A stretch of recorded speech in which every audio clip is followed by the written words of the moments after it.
Hey guys, welcome back. This is a story about what if Naruto went to the world of One Piece.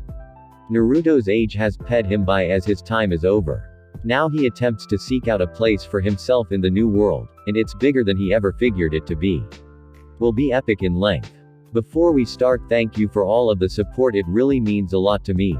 Don't forget to subscribe to this channel and leave a like. You can suggest a Naruto fanfiction with a link in the comments if you want me to read it. And check the description for the creator of this great fanfic and support them for making this fanfic. So let's start. Chapter 24. New Age Outlaws. She doesn't believe in her friends. Naruto thought to himself as he was alone with his own judgment as to why Robin was fighting so hard to leave. He had the one Hiraishin kunai with him. A far cry from being able to use it with dozens at once like his father was able to according to legend. But even with one he would have been able to match or even overpower Bluno and save her, but he felt that Robin would have never forgiven him for it. Normally he would have simply saved her and dealt with the hate and been done with it. However, from the look in her eyes when she told him to stop that final time in East Usopp and Sanji, it was clear to him that had he fought and taken her back he would have broken the small amount of trust that she had in him, and there was something about that prospect that made him sick. The idea of Robin hating him. He needed to change her mind. He needed to show her once and for all that being worried about her friends not being able to handle themselves would never be a realistic problem.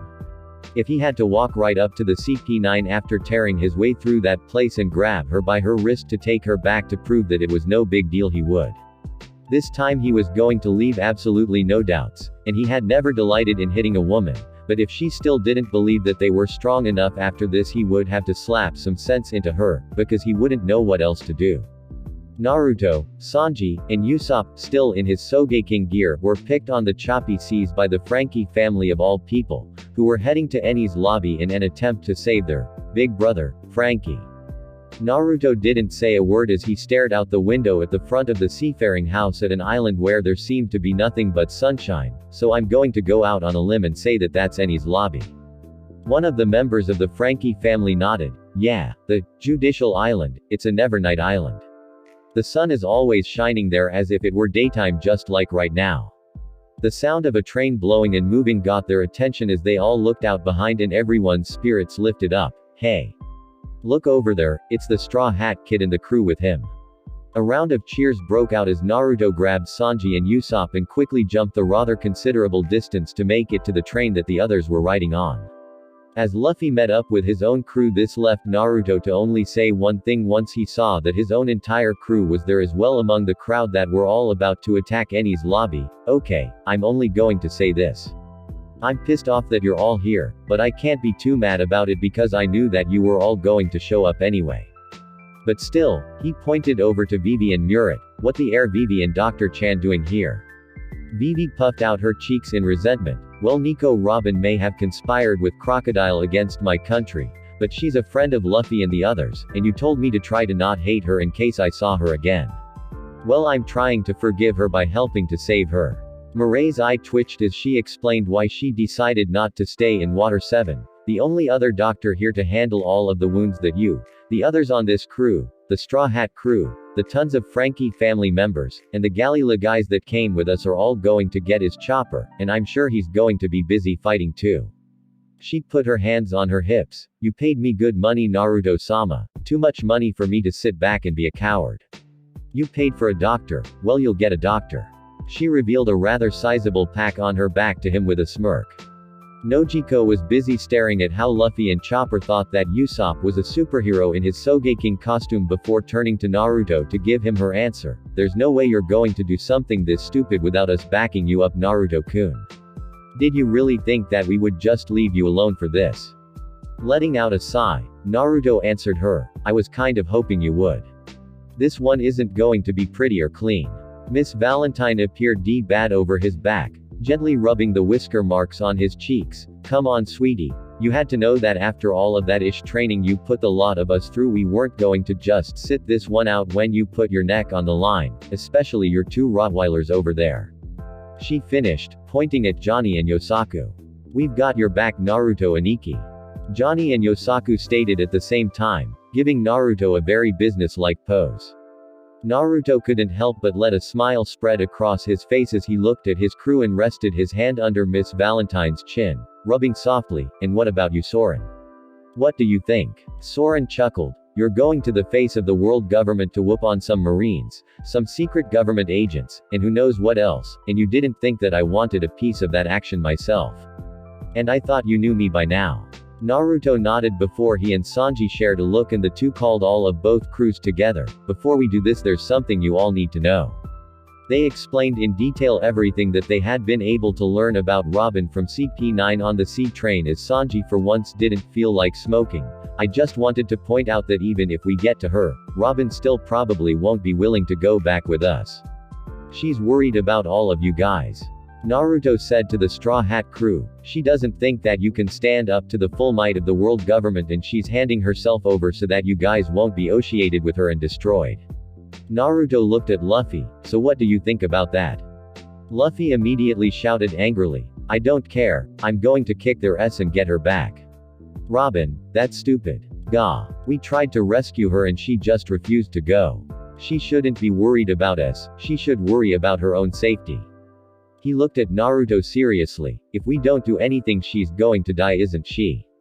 A nod came from the blonde warrior. She doesn't want to die. She shouldn't have to die for us, especially for no reason. That's true, but Nami tried to say before being cut off by Naruto laying his hands on her shoulders. But nothing. He said with a grin. This entire thing Robin-chan is doing is totally pointless. She doesn't need to do this in order to protect you guys, and this is going to prove that. Do you want her back? Nami's eyes hardened as she gave him a firm nod. Then that's that. Let's go get her back. A small smile formed on the Straw Hat navigator's face.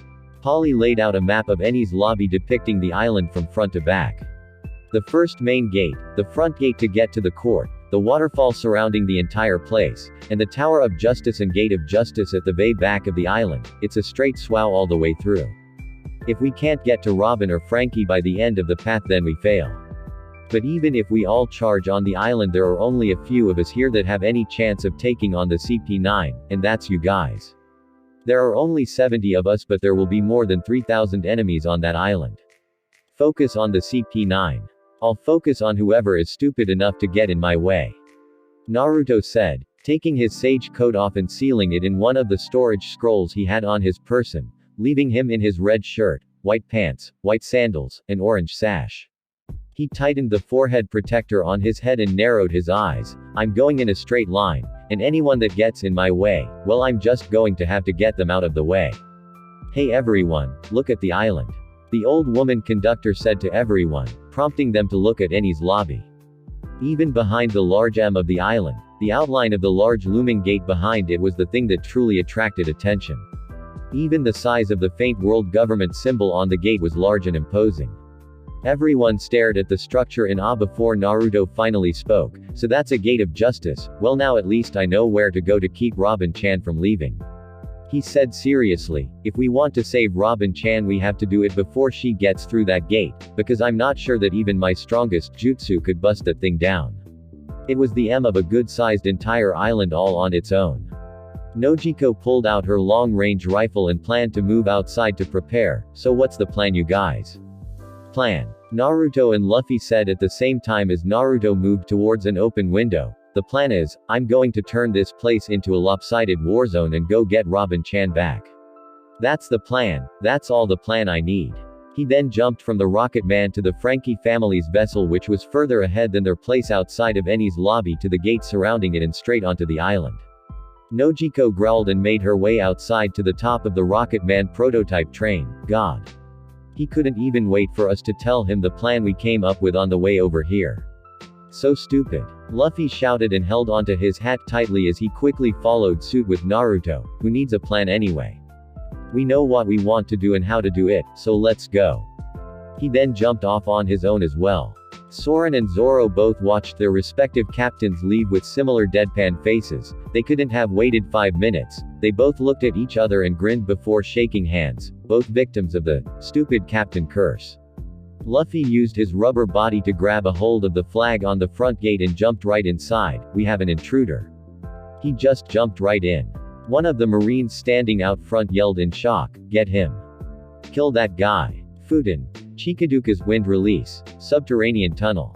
Underneath the multitude of clustered soldiers, the ground cracked and exploded as bursts of wind were forced out of the ground, taking dozens of men and throwing them into the air with crushing might. With the path cleared, Naruto ran right at the front gate and formed a ball of energy between his two hands that he slammed into the huge front gate. Odama Rasengan Great Ball Spiraling Sphere. The overpowered Rasengan blew the doors of the gate right open from whatever was keeping it closed and attached. The gates open. Naruto yelled back at the others that had yet to land, as if they could hear him, "Hurry up and get in here." Naruto ran after Luffy, quickly catching up as he saw the rubber man take out an entire squad of guards, allowing him to get close to him. "You ready, kid?" Luffy nodded eagerly. "Great." Naruto formed a cross-fingered hand seal. Taju Kage Bunshin no Jutsu, multiple shadow clone jutsu. In a huge puff of smoke, over 100 Kage Bunshin were spawned with only one standing order from their creator: tear this place apart and get Robin-chan back. The Marines that had arrived to back up their defeated front guards almost turned tail at the sight of Luffy and Naruto leading the charge of over 100 Naruto clones. It's Straw Hat, Luffy and the Seed of War, Uzumaki Naruto. Those two. That's a combined bounty of over 350 million. Luffy began taking out Marines by the droves with single punches and kicks, not even bothering to use actual attacks. "Where's Robin?" he shouted as he continued to tear through them like tissue paper. Naruto's clones had split off to terrorize other portions of the island and use their one-hit lifespans to soften up the forces before their inevitable demise so that the others could fight their way inland without too much resistance that Naruto and Luffy were doing a bang-up job of rending asunder all on their own. Luffy ducked under a wave of slashes from swords and all other kinds of weapons before he effortlessly disposed of those soldiers that planned to use numbers to take him down. "Hey Naruto, should we be keeping count on how many each of us can beat?" Naruto was backstepping and keeping just out of range of another group of Marines' bladed melee attacks. "I don't think you really want that, Luffy. Your ego might end up taking a hit today. Chicken." Luffy shouted at Naruto as he quickly dispatched another group of Marines with a stretched kick that caught them all. "Gomu Gomu no Muchi Gum Gum Whip." "And that's 10, you big chicken." Luffy started clucking obnoxiously, throwing the advancing Marines that saw and heard him off guard and allowed him to quickly pummel them. 15. He shouted before clucking again. "Fine." Naruto yelled with a tick mark on his head. Hakairashi Shujeki Destructive Storm Bombardment. Naruto stopped backing off from his group of Marines and began spinning in a circle as he got close to them, kicking up an wind storm that disguised his movements and swept the Marines up. However, the wind and dust storm didn't stop there as it carried over to another hapless group of soldiers and swept them up. It finally dispersed, leaving a rather tall pile of horrifically bruised and beaten bodies with Naruto standing on top of them, counting them out before pointing at Luffy and yelling, 18. "Now come on." Luffy blinked before being forced to dive between two slashes from Marines attacking him with Naginators before he kicked them both in the face and kept running deeper into the base. "Stop them. They're just two unarmed men." Luffy jumped over a group of them to grab onto a large pair of doors that he used to jump over and enter the gate into the main portion of the island. While they were looking at Luffy, who had scaled the wall, Naruto ran atop all of their heads and followed suit. However, he just sprinted vertically up the wall and jumped off of the top as he let out one loud shout, 42. They wondered what he was talking about until they saw some strange S of paper attached to one man's back, burning down. Having a terrible feeling about it, they started to run away from him as he tried prying it off of his back. However, many weren't fast enough and got caught in the ensuing explosion from Naruto's explosive tag. Naruto jumped high into the air and looked down around the area to see Luffy surrounded by a crowd of agents and Marines that had him outnumbered by the hundreds. "Hey there, Straw Hat. Luffy, where's the rest of your crew? Enies lobby's forces number in the 10,000s. What are you supposed to be able to do alone?" Luffy cracked his knuckles and pointed up. "You'd be surprised, and, well, I have my old ship's resident hobo with me." They all looked up at a figure obscured by the sunlight but heard him yell, "Got it, Luffy. I wasn't your ship's resident hobo. But I will settle for ship's resident army killer." Luffy jumped now. Naruto landed on the ground in a mighty stomp just as Luffy left his own feet. Doden. Uki saw Earth release. Magnitude. The ground began to crack and shake as if a relatively powerful earthquake had hit. The Marines found themselves caught in the cracks, breaking their lower limbs, or just falling to the ground off balance from Naruto's jutsu. The shaking was forceful enough to crack the walls of a few nearby buildings as well. What? He can cause earthquakes like Whitebeard too. What kind of monster is this guy? One of the hapless Marines shouted in response to another of the things that Naruto was capable of. A grin crossed Luffy's face at seeing how Naruto had neatly set all of the Marines up for him to go open season on. Gomu Gomu no storm gum gum storm. Luffy landed and immediately blasted away an entire side of the numerous discombobulated forces with a savage and uncountable number of rapid-fire punches while Naruto decided to finish off the other side himself. Futen. Mukenruigo Buko, Wind Release. Raptor Swarm Assault. After finishing his hand seals, Naruto placed his hands directly out in front of his body and breathed deeply, forcing a stream of wind that he directed and manipulated with his hands. The wind surrounded the area and turned into a multitude of light green bird figures that darted through the air, faster than the normal soldiers could keep up with as they were all cut down by Naruto's attack. 400. I counted every punch that hit. Luffy shouted at Naruto once he stopped beating on the large number of soldiers to face his shinobi comrade. Naruto grinned back at him. You know that half of that final score counts to me as well because I set the prep work for that attack, so that East gives 200 more for me, and add that to the 300 more that I just beat with my second jutsu and that's 500 in also it. Luffy was about to complain about that little addendum to the rules when he let it as his mind. Ooh.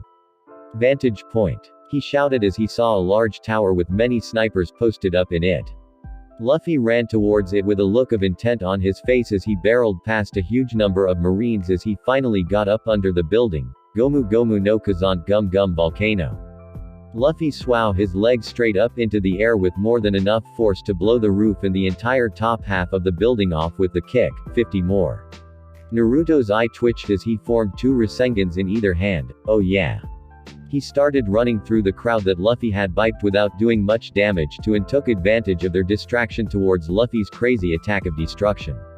He pummeled through them with his twin Rasengans like a reaper cutting down wheat. Rasenrangan, spiraling group spheres. I was created to do this kind of. The walls from the building Luffy destroyed fell down towards the Marines that were stuck between a dominant Naruto and a destructive Luffy, however they wound up paying for their indecision. Gomu Gomu no Gatling Gum Gum Gatling Gun. Luffy's punches hacked the walls up and turned them into large stones that ended up working like artillery as they hit the overmatched Marines. Spandam. Sir. Straw Hat. Luffy and Seed of War. Uzumaki Naruto aren't going to stop. They're running all over us. A Marine screamed into a baby Den Den Mushi on his wrist. With the others. The two Mibugura bulls that had dragged the Frankie family this far along the stormy seas of the Aqua Laguna had pulled themselves over the water fence of Eni's lobby amid the shouts of panic from the Marines that remained out front. The group of ship dismantlers were raucous and ready for a fight against the government troops. As they immediately began to engage the Marines and their newly posted gate guardians, they received help from the galley La shipwrights Peeply Lulu, Tylestone, and Polly. With Naruto having busted the front gate open, the powerful train was positioned to rocket right on through once the way was cleared by the Frankie family and the shipwrights. However, a group of giants that had come to protect the front gate quickly tried closing it and broke into battle with the combined forces already ashore. In the ensuing battle, even a few of Naruto's clones diverted from their own job of causing as much havoc as possible to East until they were dispelled. Waiting for just such an opening as to when they could get in freely, Nojiko was laying down on top of the train with her rifle trained on the gate, picking off any soldier that wandered within her sights before stowing her rifle onto her back once more. The gate is wide open. They signaled that they kept them from closing it. Go now. She held on tight to the top of the train as she waited for it to burst on ahead through the iron gates. Zoro and Soren stood out front on the head of the train with the swordsman of the two waiting for the train to charge ahead with some small talk. So where did Yosaku get that huge sword he has with him? Soren chuckled. It's from Uzumaki's stash or something. I swear, that guy has some super weird stuff in his collection. That thing is heavy though, even for me I wouldn't be able to use it that well, but he swings it like a Bakken. It's impressive. Zoro closed his eyes as a smile crossed his face. It doesn't seem that long ago that those guys were sitting back and letting me do most of the heavy lifting when we were bounty hunting. And now they're looking ready to walk right up to an army of Marines and take it right to them. I'm kind of proud, honestly. You'd better watch your back, samurai boy. Soren quipped as he scratched his nose. Those two, all they want to do is prove that they're your equals in swordsmanship. And I'm starting to believe that they have more than a decent shake at pulling it off. Yosaku can already cut through steel like you with Kubikiraboucho. Zoro blinked. Then why isn't he out here with me to get rid of the gate instead of you? Soren pointed his thumb backwards. Because as strong as he is with it and as good as he is with the sword, we're going to need more than 1 or 2 slashes to get through. I'm here because I can melt stuff, remember? I'm a safer bet than those two. He heard the train gearing up to gain speed and prepared himself. Alright, let's do this. You going to be okay back there, Nojiko? The girl nodded as she held on tight to the powerful steel contraption. Alright. Ebi no huntai gamen, rot body screen. Soren stood straight up with his arms outstretched and focused heavily, forcefully pushing out a blast of acid that at first took the shape of his body before, after flying through the air for a moment, took the form of an ever-expanding acidic wall that ped through the iron gate after hitting the bars on it and continued onto land, where it hit the Marines standing in wait for the rocket man to hit the bars. Zoro cringed when the attack that had been launched at a higher speed than it probably would have otherwise hit the Marines, as he could hear them cry out in pain of being hit with Soren's acid. However, he set that aside for the gate he still had to take out when the others called out from inside. Rolling his eyes at how complicated this thing was becoming, Zoro wasn't deterred. Oi! Yokozuna. Some help here. The Miv frog from Water 7 jumped on the front of the train between Soren and Zoro and hit the iron gate with a powerful strike to bend it over enough for the train to launch off of it and obtain elevation. As they took off into the air, Soren looked at the huge creature that had iced at them. Uzumaki would totally dig you, big guy. He looked at Zoro, not frightened at all about a train hurtling through the air. Hey, I thought you were going to try and cut through it. Zoro sat calmly and explained it. I never said I was going to cut it. I said I had a plan to get through it. Everyone just thought I was going to cut it. How would I reach it? There's a good 10 feet from where we're standing to the very tip of the train. Inside, however, was a different story, as they found nothing to be excited about, hurtling through the air over the first gate. You idiots. Nami shouted at them as everyone inside screamed about how they were all about to die. Did you ever think for a moment about how we were going to land this thing? Leave it to luck. Zoro replied calmly. Nojiko shouted at him from the roof. She was gripping tightly as tears of fear fell from her eyes. If I weren't about to die and I could reach you without flying off of this thing, I would hit you for being so stupid. The train flew over the gate and crashed right into the back of one of the giants that the Frankie family and the Galila had been fighting. The group that had been ashore were mortified that with all that fighting they didn't even go through the gate, as it came to a stop not too far away with a dented front. A wounded Polly stood up and looked over at the train. Man, what a landing. Is anyone even going to come out of that? Nojiko shakily pulled herself over the edge of the roof of the train, shaking uncontrollably as she slowly made her way up to her knees. I'm not dead. She asked herself as she checked herself for injuries of any kind and cheered loudly when she found none. Yes. Woohoo. I'm not dead. Naruto-kun's able luck rubbed off on me at last. Johnny and Yosaku fell out of the train and immediately vomited as the Sungle's sporting swordsman recovered first, staggering to his feet. That was not cool. You tell people when you're about to do something like that, Zoro and Iki. Yosaku followed suit, nodding his agreement to his best friend's view on the matter. Zoro jumped off of the front of the train with 2 of his 3 swords drawn as Sanji ambled out and looked at the situation of the battle between their allies and the Marines thus far. So now what? One of the Marines panicked at more people joining the battle and managed to shoot a series of small rockets at the train before any more could come out. After rocking the train with explosions, they heard a growl from among them. I was still sitting on that thing. They turned to see that Soren had gotten within their defensive perimeter. Ebi no sum rot claws. Before they could turn to respond, he had cut down the offending rocket-launching Marines urtively. The smoke hovering around the train then started becoming a solid cloud in the air above the Marines as Nami grinned with her staff separated in segments. This perfect clean attack is amazing. She commented on the weapon in her grasp. Its speed and power are totally different from before. Now let's try it out. She swung a ball of thunder from a compartment in the weapon that hit the cloud. Sanda Boruto Tenpo Thunderbolt Tempo. MIB amount of lighting struck down from the crowd and hit the Marines under the cloud, although Nami was forced to swiftly flee before she was hit with the dangerous attack as well. She ran over to Usopp and smacked him in the head with her weapon. That almost hit me too. Chopper freaked out that she had hit their superhero friend. Nami, why'd you hit Sogeking? Nami crossed her arms and huffed as Usopp, keeping his cover, explained, you're the one to blame for using it so recklessly like that. Usopp-kun said he never designed it be used like that. But, it is a really strong weapon. That actually beat a few dozen of them. He said as he looked over at the downed Marines. Hey Murat yelled over to where she was patching up the wounded men from the Frankie family. That almost hit me too. Watch that thing. Miss Valentine floated down from the sky with her umbrella. Phew, that explosion was close. I'm lucky that it just wound up blowing me into the sky. But anyway, she pointed off in a direction. I think I saw the path of destruction the two idiots who rushed over here made. Just as she said that, a loud explosion took out a tower in the distance she was pointing at, getting a laugh out of her. Kyahahaha. See. Polly crashed through a large number of Marines while riding one of the Frankie family's MIB Yagura bulls. Get on.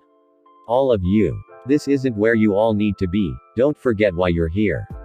As the crews all hopped on the Yagura bull, he noticed that the Marines weren't just going to let them leave. When you see the CP9 guys, tell them something for me, would you? You're fired, he said as he jumped off to get back into the fight. Enies Lobby Island Center, this is so stupid. Naruto yelled as he grabbed one of the Marines and used him to slam into the other Marines as a weapon. Why don't they just get the point and get out of the way already? They haven't laid a hand on us yet. Naruto set the weaponized man up and kicked him hard in the face, sending him flying into a group of other attackers. Just keep fighting, Naruto. Don't stop. Luffy yelled back to him as he smashed his way through his own set of Marines with hard, looping punches before clasping the flats of his feet together. Gomu Gomu no Yari Gum Gum Lance. Luffy kicked a man in the body and sprung off of him to an elevated position. These stupid soldiers just keep coming. We're stuck here. Speak for yourself. Naruto yelled as he found himself starting to get dogpiled. Boy. Get off of me, you idiots. He shouted before the pile grew to a crushing size and shut him out. Fuden, Fujorui, Wind Release, Wind Fortress. Naruto yelled out in feral rage as a burst of wind with enough raw power to send the Marines that had piled on him flying like human bullets all over the place, taking out many of their own partners that they hit. Come on. Don't run away. I'm still being nice. I'm still being nice. I haven't even killed any of you on purpose yet. He taunted the Marines as he saw a large amount of them running away back towards the direction that he and Luffy had come from. Send half of our men to the front gate. A government agent in a black suit and hat shouted at a regular Marine. The other pirates have breached the gates. We have to stop them. Finally. Naruto said as a platoon of Marines got around him, all training rifles on him. However, he appeared to be ignoring them. It took them long enough. Fire. They all opened fire on Naruto to wind up with him disappearing in a puff of smoke and a bullet-riddled log covered with purple spores falling to the ground in his place. What? Mokuten. Haoshi Basuto, would release. Spore burst. The log exploded, covering much of the area in a purple haze that had Marines dropping like flies. The cloud hung over the area until the sounds of Marine struggle stopped. Whoops. Okay, that one is obviously overpowered. Fuden. Datapa, Wind Release. Great breakthrough. Naruto blew away the hazardous MIB cloud for Luffy's benefit before it rose high enough to reach him, and he took note of all of the Marines that seemingly had their skin bleached purple as they all lay either incapacitated or outright deceased by the effects of Naruto's jutsu. Luffy.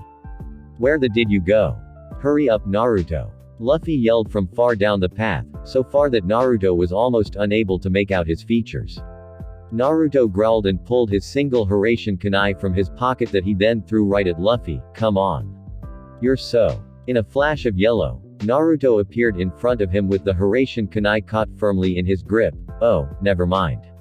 You're right here. You're really fast. Naruto pocketed the kunai and patted Luffy on the shoulder wordlessly before turning him around towards more Marines heading their way, getting a tick mark to form on Luffy's head as he jumped into them, intent on running right through this group as well. Get out of the way, you holes. He then stopped at a huge wall. Huh.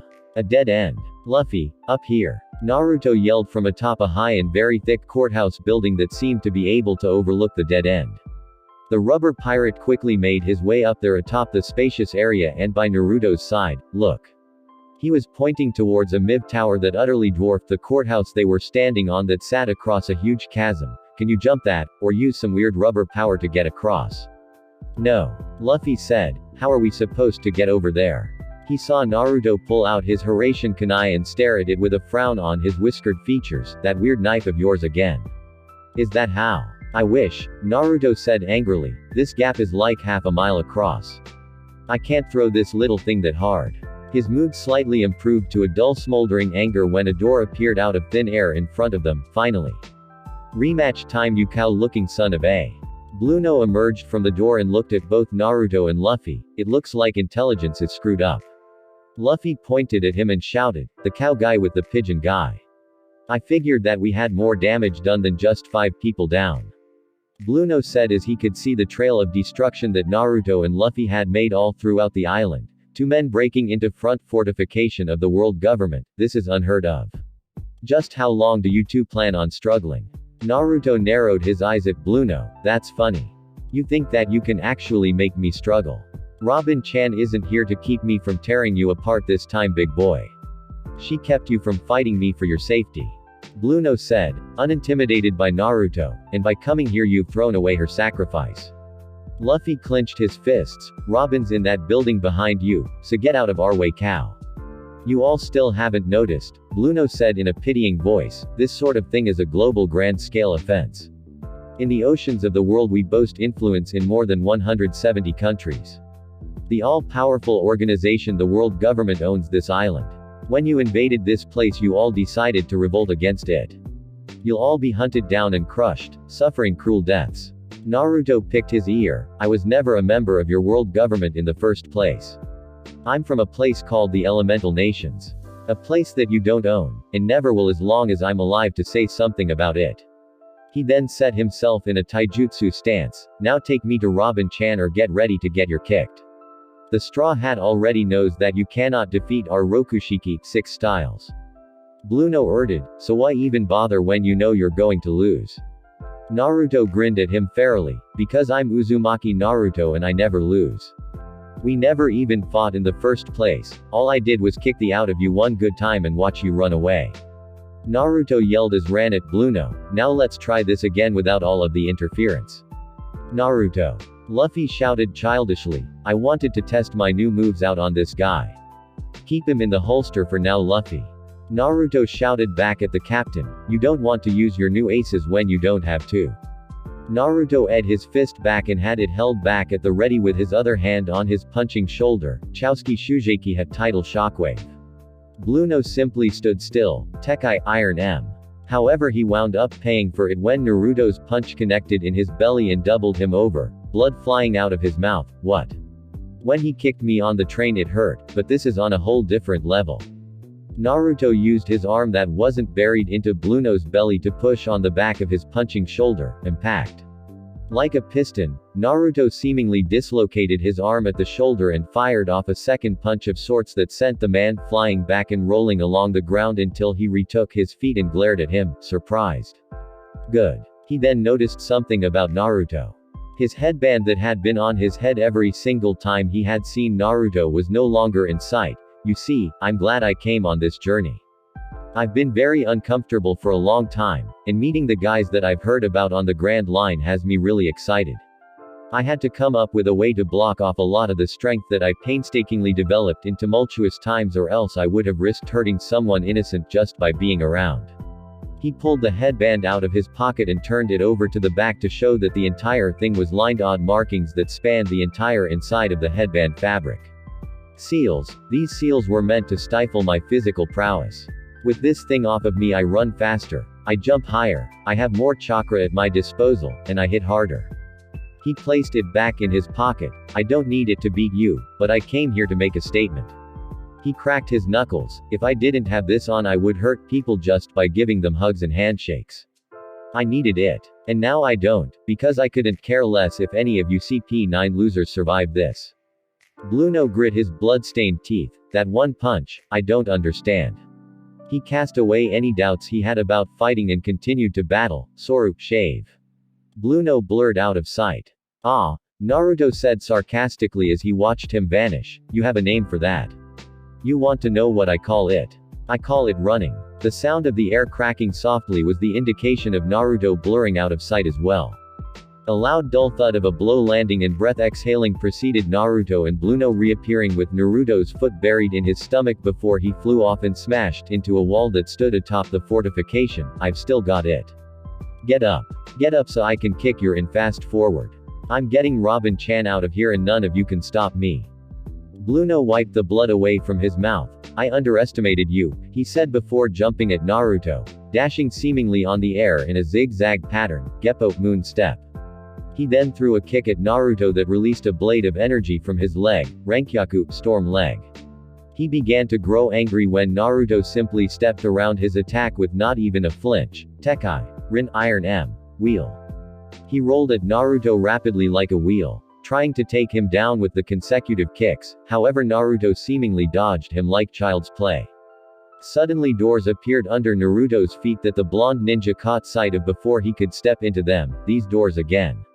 He kept himself from trapping his feet and charged right at Bluno. I fought a guy that had a power like this, and he was way better than you at using it. He saw a door appear by Bluno in midair that he opened up and stepped inside, however before he could shut it, Naruto grabbed his wrist and jerked him back outside before he could fully step inside. No you don't, there's nowhere to run this time. With Straw Hat and Foxhound Pirates, one of the King Bulls that had been icing in the attack, Sodom, had been felled by constant mortar fire coming from the Marines and their dogged defense of Eni's lobby. Thus the strategy to get deeper inside the island had to change up a bit. Nojiko lay atop the head of one of the Miv King Bulls that were charging through the Marine stronghold with her scoped rifle at the ready, picking off Marines that planned on using mortars to attack and stop the huge animals. How far ahead did they get? Nami yelled up to her, just keep shooting Nojiko. Are you running out of bullets? She yelled to her sister in concern. After some near misses and some close calls from some errant rocket fire, Nojiko took the initiative and began covering their advance. Nami had to say that she was very impressed. She had no idea her sister could shoot so well. She hadn't missed a single SWAT. Looking down at her younger sister, Nojiko smiled, nope. I'm full up. I have more bullets than I know what to do with. Just worry about yourself for now and get ready to fight. She rubbed the top of the huge Yagura bull's head. Gomora's doing a good job of keeping his head still enough for me to shoot. She then went back to doing just that as she cracked off 3 more SWATs before reloading. She growled as Gamora had to move his head to avoid a rocket coming his way. This main road is totally choked. I don't think we're going to be getting any more support from Naruto-kun's clones either. I think they're all gone. We've got to go to the courthouse. Soren yelled over the sounds of battle. That old conductor Lady Kokura said that's where Straw Hat and Uzumaki are. He turned back to the side of the Yagura bull and fired off an attack at the Marines trying to take them out. Ebi no Jacken, rot hose. From his arms, a steady stream of acid came and hosed the soldiers down, repelling the ones that avoided the hits away from their ride. This S. Me and Nojiko are the only ones out of all of you with any ranged attacks. He noticed something in front of them and shouted a warning. Watch out. A series of large iron balls attached to chains hit the large animal, wounding it heavily. Zoro glared at the new arrivals, a group of large men wielding the weapons that had injured Gamora. Who are these guys supposed to be? The defeat of the second King Bull sent up a loud cheer among the Marines who finally saw this as a chance to rally and counterattack. Sanji said as the Marines started surrounding them all, if we get stopped here then we're done for before we even get started. Vivi pointed up at the large gate that Naruto and Luffy had made it to. Look. That's where Kokura-san said that Naruto and Luffy were. Are they fighting already? We don't have much of a choice then. Zoro muttered as he and his fellow swordsmen Johnny and Yosaku hand their hands tightly on their blades. We're just going to have to cut through straight to the courthouse. Chopper yelled out before any of them could jump off and start fighting their way through the force of Marines. Don't get off. Gamora said, hold on tightly. So hold on tight. Nojiko rubbed Gamora's head as he slowly raised it off of the ground. You don't have to keep going. You can stop fighting now. However, he still painfully got up off of the ground to keep moving. Soren patted the king bull on the back as it stood up. This thing is tough as nails. He took notice of the Marines planning to open fire on Gamora to put him down for good this time. No you don't you bastards. Ebi no Danmaku, rot barrage. He started firing small acidic bullets, machine gun style from his mouth that hit Marines with deadly accuracy, clearing the area around Gamora for the MIB animal to struggle to his feet. As he stood up, Gamora immediately ran into a building at his side, quickly alerting Chopper to what was wrong. Oh no. He can't see. That attack damaged his retinas. He's lost his eyesight. Gamora kept charging forward amid the combat raging around him. He said that he promised Sodom. He then noticed that Gamora was running right towards the wall. No stop. It's a dead end. If you hit that wall you'll die. Zoro narrowed his eyes at the destination of the King Bull. I don't see any dead end. Yosaku took Kubikiraboucho from his back preparing for a fight the second they got past the Marines and their defenses. You need your eyes checked Chopper, there's no dead end here. He said solemnly as everyone riding the animal prepared for the sacrifice it was about to make to get them through. Nojiko stood up on top of Gamora's head sadly and gave him a kiss on the top of his head as she prepared to jump off. As everyone prepared for impact, the powerful animal smashed right through the sturdy wall before finally collapsing on the ground, fully spent. Nojiko landed on her feet and ran to the injured Gamora, rubbing the gravely wounded animal's head. You did great. You got us all in. We're going to get your brother Frankie back, and Robin too. Thank you. She put her rifle up and pulled out her pair of pistols as everyone else climbed off of the back of the King Bull. She then ran to the large courthouse that Naruto and Luffy were spotted atop. Are they up there? There's no way up there.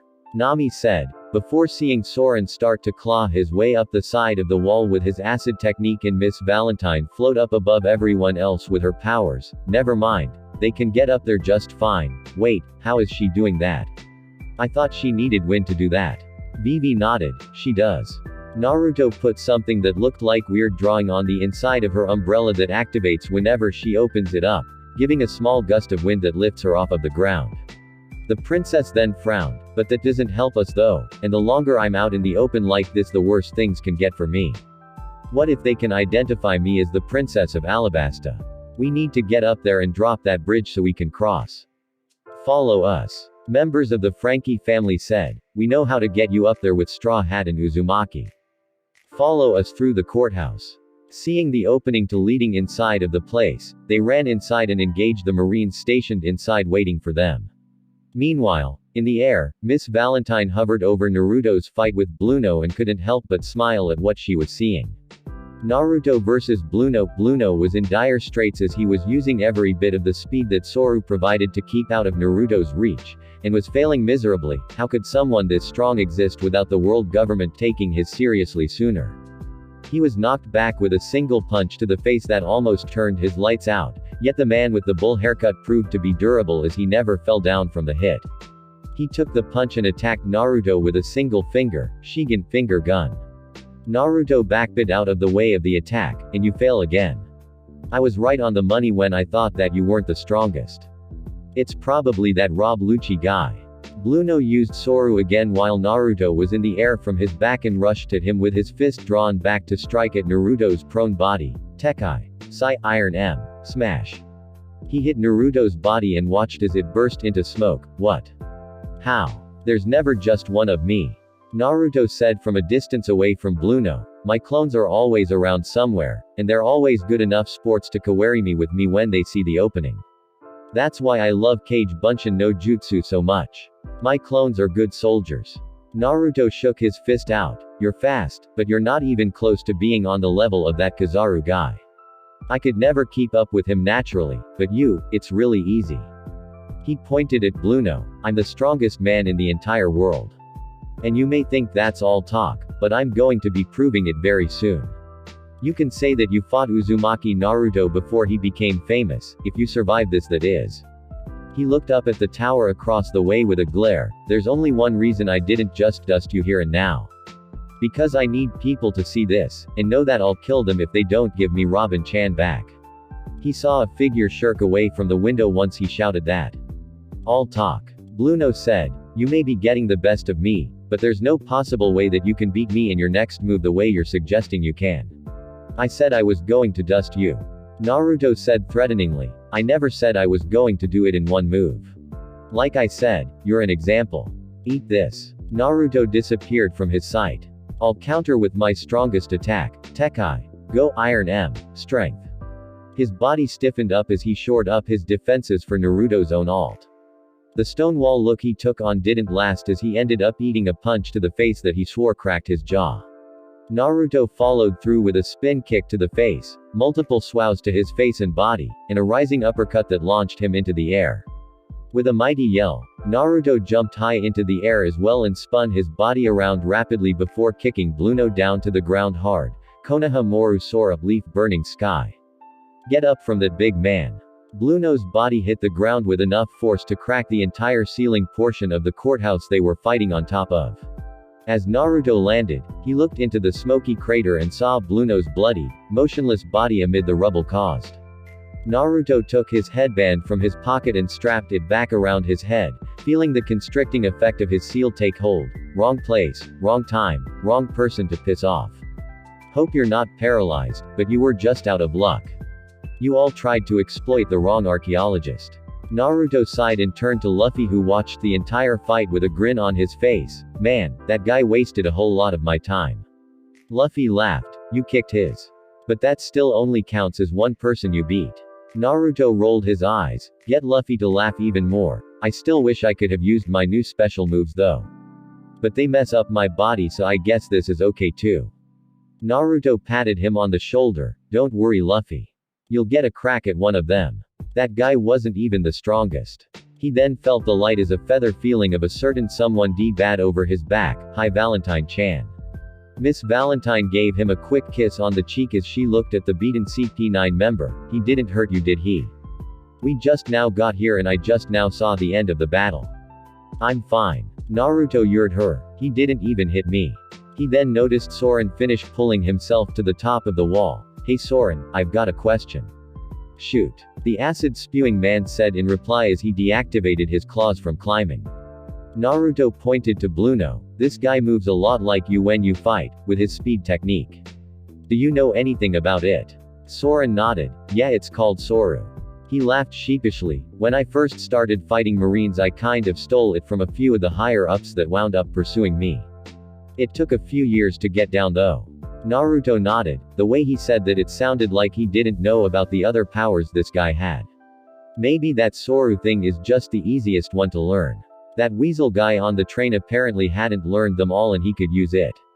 Meh, it doesn't matter. That's not such a big deal Naruto. Miss Valentine piped up cheerfully. You torturing me with working on my powers gave me a pretty good speed technique to use in battle as well, among some other techniques that I learned. Luffy grinned and added his own 2 cents. Well, if you would have let me fight him you would have seen that I can move that fast too. So it is learnable. Naruto said before a grin broke out across his face. That is just great to know for after we get out of here. Luffy turned towards the tower across the chasm and shouted at the top of his lungs, Robin. I've come to get you out of here. Naruto's good mood that came after winning a battle then quickly faded as he picked up Bluno from out of the crater his body had been laying in. If this is the best you holes have got then cough up Robin-chan right now. Last warning. The two waited outside for a long while until Naruto got sick of waiting, as did Luffy, who actually voiced it out. Hey. I know that you guys are all in there. Get out here. Naruto was seriously considering just taking the whole tower out then and there, but he didn't want to use anything too powerful and wind up bringing the whole tower down. Robin was still inside. Before he could throw the kunai and see if he could make it over, someone burst through the front of the tower holding another person, Frankie. And he's got Robin-chan. Across the way, Frankie used a fence that had been surrounding the portion of wall that he burst through to pull himself and Robin back up. Super. Alright, that was really close. He looked over at Robin, who he had set down. You aren't hurt, are you? He looked across the chasm at the courthouse. If I had one more bottle of cola then I could just clear the gap with a few coup d'events and get to the other side, but I can see Straw Hat at the very least. At the sound of more Marines coming after them from inside the tower, Frankie turned around angrily and fired off the installed weapons in his left arm, taking out many of them. Alright. Naruto yelled as he fped the Hiraishin kunai in his hand. Luffy, throw me at the tower so I can get the distance to throw the Hiraishin kunai and make it over. Naruto yelled across the gap. I'll be over there in a flash, Robin-chan. Just wait and I'll get you out of there. It's kind of far, Luffy said as he stretched his arms to get a hold of the edge of the wall as he and Naruto ran backwards to use his rubber body like a sling. Wow, but it should still work just fine. Gomu Gomu. Wait. The sound of Robin yelling out to them stopped Luffy from attempting to rocket Naruto closer to the tower. I told you all several times that I'm not coming back, so go away. I never want to see any of you again. She continued to shout angrily at them. Why'd you come to rescue me? In surprise to her enraged yells, Luffy let his arms go slack and return normally to his body. When did I ever ask you to do that? She took a moment to block a sob before yelling again. I just want to die. Frankie looked at her in shock. What's the matter with you? They risked their necks coming this far and now this. They did that on her own. Robin replied coldly. Don't be stew. Frankie tried to yell back at her before a kick to his head drove him face first into the nearby wall by Kaku. Naruto yelled when he saw Frankie's figure go down from the attack. Luffy, launch me into the air. Naruto ran at Luffy and was catapulted into the air by the powerful rubber man who shouted in exertion from throwing Naruto so hard. As he was high in the air, Naruto put everything he had behind throwing his kunai at the tower. Robin-chan, I told you to never say that stupid ever again. A man inside the tower with long hair and a strange mask on his face yelled in horror as he saw the lone knife sailing at the tower. CP9. Stop him. Blurs landed on the ledge out front of the tower at the man's behest, revealing the 4 members that had been confronted on the train as well as 3 new members that Naruto had never seen before. Rankyaku, Storm Leg. A large number of blades of energy flew from the tower and hit Naruto's kunai, knocking it away. Naruto growled in anger. Hiraishin no Jutsu, Flying Thunder God Jutsu. He flashed to the spot where his kunai was in midair, and as he began falling, he threw it again at the tower only for it to be knocked away again. You're all just pissing me off more by doing this. He kept trying to throw the kunai at the tower, but it kept being knocked away. The space between the courthouse and tower were filled with a mini battle of sorts between repeated bursts of yellow and blue blades of energy in the sky. Naruto finally threw his kunai back over at the courthouse with Luffy and stood, seething alongside the Straw Hat Captain who glared at one CP9 in particular. The man in the black top hat with the pigeon on his shoulder. I call that guy when we get over there. Naruto simply grunted angrily in response. Kaku crossed his arms. Spandam, everything is fine. He isn't getting over here like that. If that throwing knife of his makes it over here, he can immediately come to wherever it is. It's faster than our Soru, exponentially faster. It's more like Bluno's ability to enter a pocket dimension to move, but it's completely reliant on him getting that weapon where he needs it to be. The masked man, Spandam, laughed raucously at hearing that Naruto's ultra dangerous technique was neutralized from being used here. Ah, I'm glad that I have the CP9, such powerful people. But this is extremely amusing though as well. The Straw Hat crew is falling apart right in front of us. Khalifa looked down at where only Naruto and Luffy were standing. They made it this far all alone. A man in a black suit that looked remarkably like a kabuki player did a strange pose that reminded Naruto strongly of his old sensei, Yoyoi. Even if they're alone, they still made it this far unscathed. That's rather praiseworthy. A man with a Fu Manchu mustache and a long braid on the back of his head that wore an open suit and no shirt underneath grinned fairly down at them. Bluno got destroyed by these guys. Rob Lucci sighed as he stared with his hands in his pockets. I guess he's lost his touch after being a bar owner for so many years. Still, Kaku said at his side, even if he had lost his touch, would he really lose that easily? A large man in a black suit with a zipper on his mouth opened it and spoke. It shouldn't matter, he still lost. With Murat sat on the shoulder of one of the 2 giants that were carrying her, Usopp, and the Galila shipwrights further inland. She looked over at Usopp. I don't know how you managed to get these guys to help us, and I don't really care. The courthouse is right there. Usopp yelled and pointed at the 2 giants he had managed to turn to their side, kept moving forward. Charge. The 2 giants smashed through the unsuspecting defenses of the Marines that had surrounded the courthouse and were trying to get inside to take down the Straw Hats and the Foxhound pirates who were fighting their way to the top. We'll be with your comrades in no time, my dear doctor. he tried to say heroically. Murat turned away and palmed her face. Yeah, sure. Why do I always have to be the one hanging out with the idiots? She then blinked. Wait, I might be able to get through more than a few of these guys, but how are we going to fight our way through all of those Marines? You're a long-range fighter anyway. The giant they were riding on grabbed them both from his shoulders in his hands, huh? Grinning down at the tiny humans in his hands, the giant gave them both a confident smile. I've got a way to get you two up there. With Naruto and Luffy stood, not moving an inch for the longest time while Naruto was thinking of some way to get over to the other side.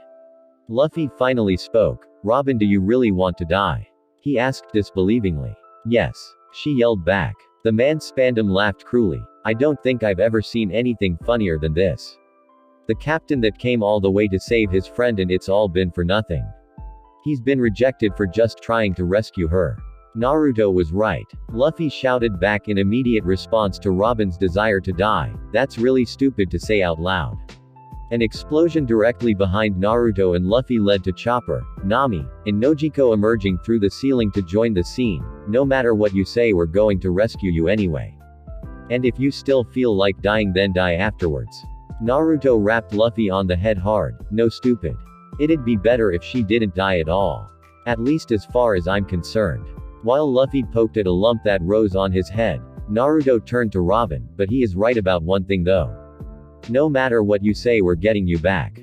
You don't get a choice in the matter because after all, I'm responsible for your ongoing existence. Am I right? He said with a grin.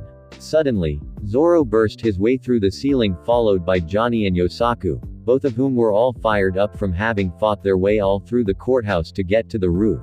Man, if we'd thought of just breaking the ceiling in the first place, we wouldn't have had to fight so many of those guys. Yosaku stabbed Kubikirabucho into the ground and leaned on it. You at following directions, Zoro and Ikki. How do you get us lost when all you have to do is follow the stairs up? Before Zoro could yell at Yosaku about his lack of navigational skill, Sanji broke through the ceiling with a kick before turning to help someone out. Let me help you, Vivi-chan. He said without even noticing the others on the roof. We're the first ones to get here after all. Vivi accepted his help as he pulled her up through the hole. Thank you, Sanji, but I don't think we were here first. She said, pointing at all of the others aimed on the roof, waving at them. Sanji shouted angrily before pointing at Zoro. How did your directionless get here before me? You must have gotten lost. Zoro said with a smirk before a masculine yell and a feminine shriek broke through the air. What the is that? Usopp and Murat flew over the side of the courthouse, yelling in fright at the top of their lungs. Nami looked at them in the air. Sogeking. What's he been doing since we got on the island? And he's got Naruto-kun's doctor with him. I wonder if they can land safely. Zoro wondered until the sounds of them crashing into the roof answered his question. Never mind. Murat stood up and stormed over to the edge of the building she had appeared from. Don't you ever do that again. Ever. You could have at least said something before you threw us. She yelled down all the way to the giant that threw her and Usopp. Standing on the Tower of Justice, the CP9 watched as the area filled with more and more of them. They just keep coming, Kaku said before squinting and taking note of a particular blue-haired girl on the roof across the gap. Hey, is that? Yes. Lucci said, finishing his thought for him. That's the Princess of Alabasta. Nefertari Vivi, the one that has been kidnapped by Uzumaki Naruto. Hearing Lucci say that Vivi was actually in his presence sent delusions of more power and prestige in the head of the CP9 SWAU caller. This is absolutely incredible. Both Nico Robin and Nefertari Vivi in the same day. In the same area. I'll be the man that captured and delivered the demon of Ohara and returned the kidnapped princess of an allied nation to her home. They'll promote me right up the ladder. I might even wind up taking Aokiji's spot with this much stature to my name. Vivi gasped softly before Naruto moved in front of her, keeping her from seeing the ones that had identified her. They don't know you're with us on your own, Vivi Heim. Don't worry about it. As long as they don't get you, I'll still wind up taking the heat for this. Just don't fight. Taking the placement of the newly added suffix to her name with a smile, Vivi nodded. Okay, Naruto. Does this mean I'm on the crew now? Naruto laughed a bit. Well, you came all the way here with us, didn't you? With that said to ease the princess's nerves, Naruto looked back at the tower. You see, Robin-chan. We all made it this far for you and we're just fine. You don't need to sacrifice anything for any of us. Luffy nodded in agreement as tears started forming in her eyes. Whatever you wind up deciding that you want to do, live or die, we want you to say it while you're with us. All of the Straw Hats called out for Robin to come back with them. Lucci ignored all of this as he gave orders to his people. We now officially have permission to kill them. Spandam laughed again and shouted, pulling a golden Den Den Mushi from his pocket, you moron pirates. You need to realize that no matter how brave you are, there's nothing you can do in the end. We have the full strength of the in-group CP9. We have the gates of justice that no amount of mere human power can open, and moreover now I have the power to use this Den Den Mushi to trigger the Buster Call. He noticed Robin gasp in shock at recollection of what that meant. That's right. It's the power that obliterated your hometown 20 years ago, Nico Robin. The name Ohara was never seen on a map again afterwards, was it? Stop it. She shouted at him, don't do it.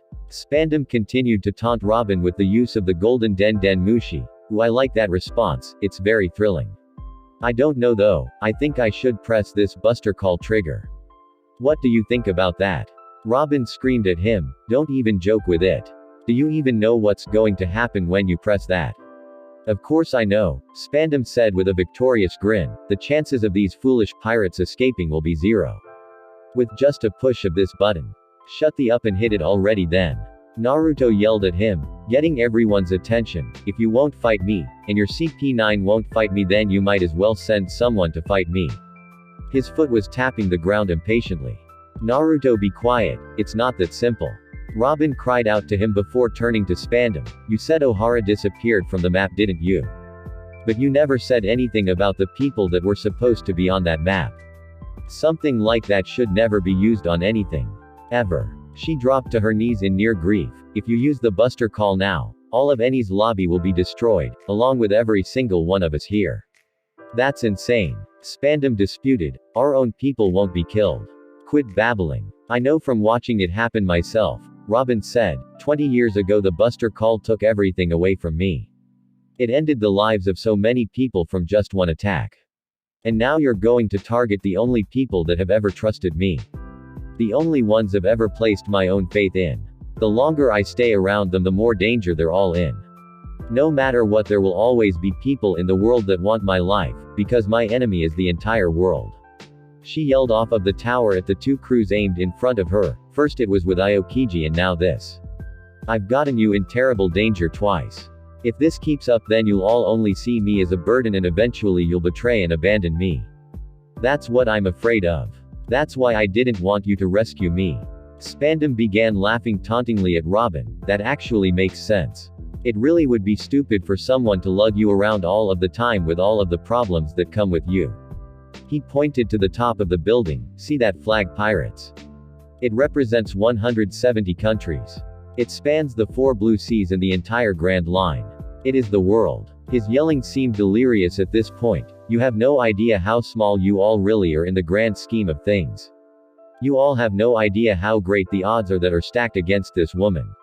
Luffy shook his head. I do know who Robin's enemies really are. I completely understand. Naruto was still anxiously fing the Hiraishin kunai around in his hand. I got the point when I fought your CP9 buddy down here. I didn't care then and I still don't care now. Luffy turned to Usopp. Sogeking, I want you to burn that flag down. Usopp nodded and pulled out a long staff with a slingzwao base at the end of it. This is my new weapon, the giant pachinko shooter, the Kabuto. Nojiko looked at the pistols in her hand and at Usopp's new sharpshooting weapon with a sense of envy. All it needed to her was a thick part to hit idiots with. Check out this firepower. Certain death. Hino Tori Boshi, Firebird Star. He fired off a fireball that took the shape of a phoenix and went right at the MIV flag on the top of the Tower of Justice, engulfing it in flames and incinerating it. Robin went wide-eyed as she saw how casually they took to doing such an action. You can't. Do you know what you've just done? Do you know what it means to burn that flag? Naruto locked eyes with Robin all the way across the chasm. Yeah, I do. And I still don't care. He stomped at the edge of the building and leaned forward on his knee. I'm an old soldier, Robin-chan. I couldn't care any less about going to war. I'll fight for you because you're just like me. Spandam was beside himself. He thought that his little monologue would have unnerved them enough to keep them away. You're all out of your minds. Do you really think you all stand a chance against the world government? Luffy shouted angrily at the masked man his exuberant answer to the question, you're right we do. He then focused on the captive member of the crew, Robin. I haven't heard you say it yet. Say that you want to live. Freely crying at this point, Robin looked down at everyone that had come this far just for her. I thought I wasn't allowed to have a right to live. But if I'm allowed to keep at least a few words alive, then. Come on Robin-chan, Naruto said under his breath to himself. However, he knew that she could understand him. Say it, give me a reason to tear this place apart for you. Let me know you really need our help. Say it. I want to live. She finally exclaimed as loudly as she could. Take me away from here. I want to keep sailing with all of you for as long as I can. Please get me out of here. Robin yelled to the heavens. As if magic, the MIV bridge spanning the gap to the Tower of Justice began falling after her declaration to the others, no. Spandam yelled in cowardice at the sight of the only thing keeping the two powerful crews away coming down to allow them. Page, get away. Don't any of you come any closer. Rob Lucci looked down at both Naruto and Luffy with a grin reflecting excitement at the prospect of battle. Miss Valentine held her umbrella on her shoulders laughing casually as the bridge slowly fell. Kyahahaha. It looks like the others finished their job after all. She panned her green eyes over to Naruto. Orders. Naruto looked over at her and back at Vivi. Keep any and everything that has even the slightest chance of recognizing Vivi any further away from her. If they get her, they won't take her home. She'll be a glorified political prisoner of the world government.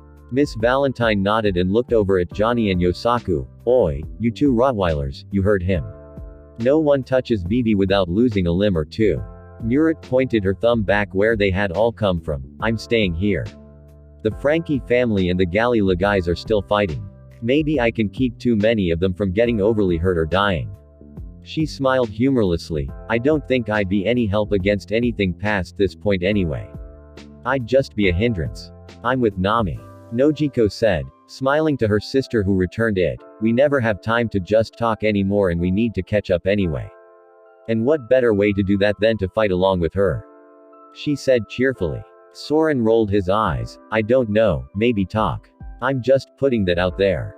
He flinched when he saw Nojiko F her pistol around in her hand to grab the barrel. Alright. Just no pistol whipping please, we're supposed to be on the same side here. He then raised his hand. I want that guy with the pigeon. He seems like he's got some bite to him. No way. Luffy yelled in dispute. I already called that guy when Naruto beat the cow man that came down here earlier. Get your own. Ah, Soren whined at the fact that Luffy had long since called dibs, but the rest of them don't look like they're worth it. He smacked his as he looked over the rest of the potential enemies. Okay then. I call Masked Boy. He said pointing at Spandam and grinning evilly as he elicited a yelp of fear from the man. Yep, he looks like one of those Marines that I told you the world would be better off without. I'm going to savor that one. Johnny was bouncing on his toes waiting for the bridge to drop. Come on already, I want to show Zoro and Ikki my mad skills. You don't have any mad skills. Yosaku taunted. I'm the talent here, you're my sidekick. He said before getting kicked in the side of the head by an angry Johnny. Zoro ignored them for the most part and stood with his fingers drumming the hilt of one of his swords. Drop the bridge, let's go. Naruto locked eyes with the teary-faced Nico Robin in the Tower of Justice and gave her a calming smile. We're going to get you out of there, Robin-chan. It's the promise of a lifetime. These guys can't stop any of us. Luffy punched his palm hard and grinned, ready to fight as he started cracking his knuckles. Just hold on tight, Robin. We'll be right there in no time. Chapter 25. Get down to business. On the inside of the Tower of Justice on the bottom floor, a battle continued to rage between the Marines and the government agents against Johnny and Yosaku. Hey Johnny. Yosaku asked offhandedly as he swung Kubikiraboucho mightily in a horizontal direction, cutting down 6 Marines in the process. Do you ever think that we're always going to be the ones stuck with playing cleanup, or buffer, or whatever? He pondered to his partner as he lifted the MIV sword in his grasp to block a wave of bullets with the flat of the sword. Johnny was standing roughly 20 feet away with his sword in his sheath as he dodged and weaved through the strikes from the Marines after him. I'm pretty sure that I don't know what you're talking about. he said in an exasperated manner before quickly drawing his sword and slashing so quickly that all that was seen was a silver blur. Yosan Ixant primary flash. The single motion took down several Marines unlucky enough to be in his range. Yosaku lifted Kubikiri Haucho over his head and slammed it into the ground. Inryoku Sukumidasu gravity grabber. A destructive trail ripped through the ground straight ahead, engulfing the tons of Marines that had been storming towards him until that point. You know what I'm talking about, Johnny. How we never really get cool fights and we always end up fighting the weak guys like this, only we have to fight like 100 of them. We've fought way more than 100 at this point. We've been doing this for 15 minutes. Johnny jumped over an attacker, landing before breaking into a sprint towards another group of Marines with his superior speed, pumping an absurd amount of force to his leg muscles, forcing him to blur as he appeared sporadically in elaborate slashing motions in the middle of the crowd before blurring again and again, finally appearing on the other side of roughly 20 Marines as he kept running off to fight more. Subaru J, sliding J. As he ran off, a spray of blood emerged from the Marines he had just run through as they dropped to the ground defeated. We'd probably be fighting someone important if you didn't grab onto me like a scaredy cat when the train came through to jump the half-bridge. You got us both knocked out. I could have grabbed a hold of Luffy's rubber body like the others. Yosaku groaned. Shut up about that, you crybaby. It wasn't my fault I got knocked out by that big train when it flew through. Who jumps a train across a half-extended bridge? Even Naruto Aniki carried Nojiko Ainu and Vivi across with his Hiraishin instead of taking that crash. He said as he blocked a flying iron ball with the flat of his blade. Don't break the sword, you hole. He yelled as he attacked the large man that threw it. Johnny grit his teeth as he resheathed his sword and ducked through the attacks directed at him. Where the did all of these people come from? I thought that the CP9 guys were the only ones in here. Yeah, sure, just 7 people guarding this whole tower. Shut up and keep fighting. Miss Valentine said from the top of the stairs as she kept Vivi behind her in case anyone got past the 2 swordsmen. We can't follow directly after them because we don't need these idiots trying to slow our guys down from behind. Both Johnny and Yosaku yelled at the bright blonde woman at the same time as they stopped fighting to glare at her. Then get your down here and fight if you don't like how we're doing it. Yosaku then pointed at the Rocket Man train that had launched into the tower. And why'd you get out of the train? You should have kept her in there with the old lady conductor and the little girl. They're civilians, you dumb. Miss Valentine yelled down at them as the 2 embattled crewmates continued hacking through any Marine that got close enough for them to vent on. The Marines think that we kidnapped them and made them get us in. We can't take cover with them or they'll think something's up and we'll have to protect them too. This s. The 2 young swordsmen yelled at the woman who apparently directing Foxhound pirate traffic as they continued to battle their way through the Marines when Johnny identified where they were coming from. Oi. There's stairs going down over there. How many floors in this place are there? This tower is huge. Johnny pushed his sungles up on his face. I'm going down there. Yosaku swung Kubikiraboucho, smashing the flimsy swords that the Marines wielded. If you're going to go then hurry, you're up. Before he could even add anything to it, Johnny had vanished in a blur. Man, Naruto Aniki was right when he said we don't need the weights anymore. He decided to pick up the slack for his partner with one attack. Kuruburosu no Hitsuna Koa, Yowl of Cerberus. Yosaku swung the Miv sword 3 times, letting off 3 blades of jagged energy in forward directions that hit the Marines in groups and cut into them. A grin came to himself when Johnny came dashing through the advancing crowd of ever-present Marines, cutting them down and returning to his side. So what did you find? Johnny held up 4 fingers with a deadpan look on his face. 4 floors. There are 4 floors underneath this one and we're on the ground level. He then threw a mini fit. Who the built this place? He then lashed out at a misplaced Marine with his Uchigatana. Gah. You'd better be glad that this place is so huge. Yosaku said, taking cover behind Kubikiraboucho to prevent being hit by bullets, because this place is going to be torn apart by the end of the day. He then looked over at the crashed Rocket Man and blinked. Wait, where did that little girl and the rabbit go? Flashback, appearing in a yellow flash, Naruto kicked an unconscious Yosaku in the body after setting Nojiko and Vivi onto the ground safely. Wake up already and watch Vivi. He looked at the princess. Stay with Yosaku, Johnny, and Miss Valentine. Do not let anyone get a hold of you, okay? Vivi nodded and stood by Yosaku trying to awaken him. Stairs. Luffy said as he pointed at them. Let's get to where Robin is, quickly. Wait. There was the large man with the zipper on his mouth attached to the wall in a corner of the room with his hands and feet. Chapapapa. You've invaded. Well. He was cut off from talking when a Hiraishin kunai appeared in front of him, followed by a yellow flash, an angry look on Naruto's face who had his headband off, and a fist with nothing but bad intentions behind it that pounded the unprepared man into the wall harshly, cracking the super thick stone behind him. I don't have time for this, tons of fun, I'm going to get Robin-chan back. He jumped off of him and went his way up the stairs. Wow, Nami said in complete awe. She had never seen Naruto's Hiraishin before, and neither had anyone else on the Straw Hat crew other than Luffy. Dropping from the wall, the man, Fukuro, stood up with a violent red mark of Naruto's fist on his face. Measuring, he said to himself before his eyes went wide. That Doriki, there's just no way. He said as blood came from his busted mouth, it must have been wrong. He caught me unaware and I wasn't able to accurately measure it. Yes, that has to be it. He wiped his mouth and continued talking. You cannot rescue Nico Robin unless you beat us and get these keys to the seastone cuffs that bind her. Nami palmed her face. God, I wish Naruto-kun would have been able to see that when he knocked this guy's block off. Now we have to fight him. Without the key you'll never get the cuffs off. Fukuro taunted. They're as hard as diamond and will last an eternity.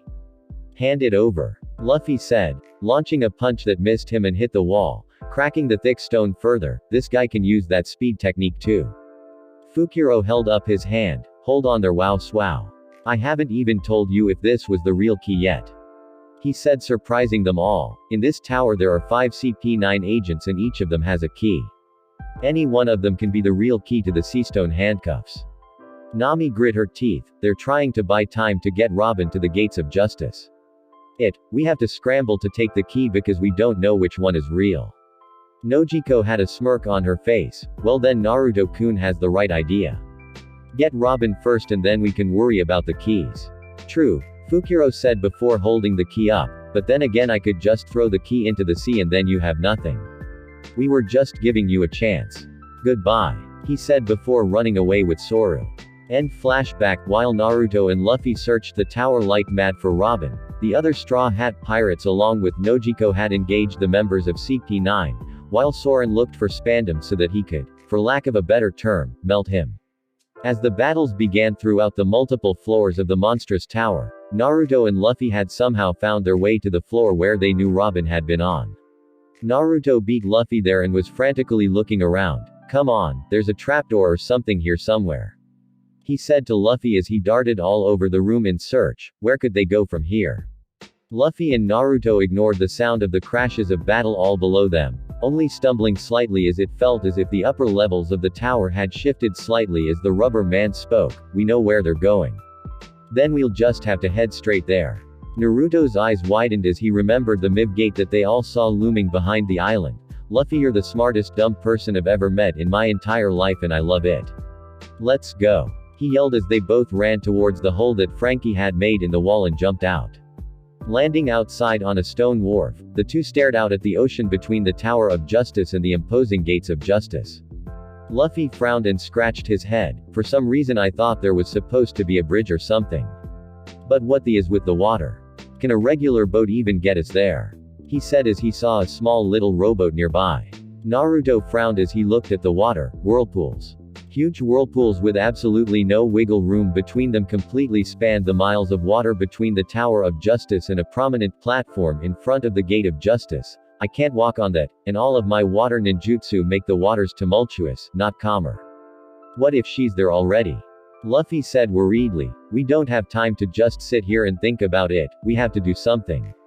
He immediately jumped in the rowboat and started paddling as fast as he could. Naruto screamed far more shrilly than any grown man should sound. Ah! Luffy! Stop being stupid! He yelled as Luffy immediately was overturned in the violently churning waters and nearly drowned. Sweden. Mizu no Muchi. Water release. Whip of water. A whip of water formed from the ocean into Naruto's hand as he wrapped it around Luffy's wrist that was flailing about above water. Once he had Luffy back on land he stepped on the back of his head. You can't get across whirlpools in a boat. He's right, you know. A little girl in pigtails accompanied by a rabbit said, "You're pretty dumb for trying that. I know the way to the gate. Baldi with the acid powers found it and told me to tell you guys that Pigeon Man went down there." Naruto blinked. Soren found it. And that jerk didn't even try to tell anyone else. He said angrily, "I'm going to kick his when I see him again after this is all over." He started ranting to himself angrily, all fired up about Robin being gone towards the gate. "What are we waiting for?" Luffy shouted, picking up the little girl and the rabbit. "Let's go." He took off with them, leaving Naruto behind as he kept fuming about stupid bald guys and how they can't inform their captains about anything. Eventually he stopped ranting to himself and realized that Luffy was gone. Naruto looked around and yelled, "Yeah, okay. You go that way. I'll be fine out here," not knowing where the tunnel is. He looked at the Tower of Justice. "It's going to take too long for me to search that thing on my own and I can't send off more than a few cage bunshin right now after what I set up for." He then turned back towards the turbulent water and the Gate of Justice off in the distance. "This is going to, because I am not risking the Hiraishin Kunai on that water." He stepped back a far distance and got a running start before jumping as far and as high as he could, not getting anywhere near getting close before forming the Cage Bunshin hand sign, Cage Bunshin Kyuden Cage Bunshin platform. A clone formed under his falling body that Naruto jumped off of, allowing him to jump further over the water.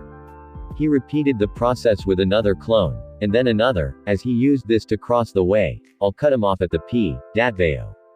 With Luffy, he had followed the little girl's directions to get to a hidden stairwell where at the bottom he found an unmovable and tightly sealed iron door that would take some serious force to open were it not for the fact that he burned his way through.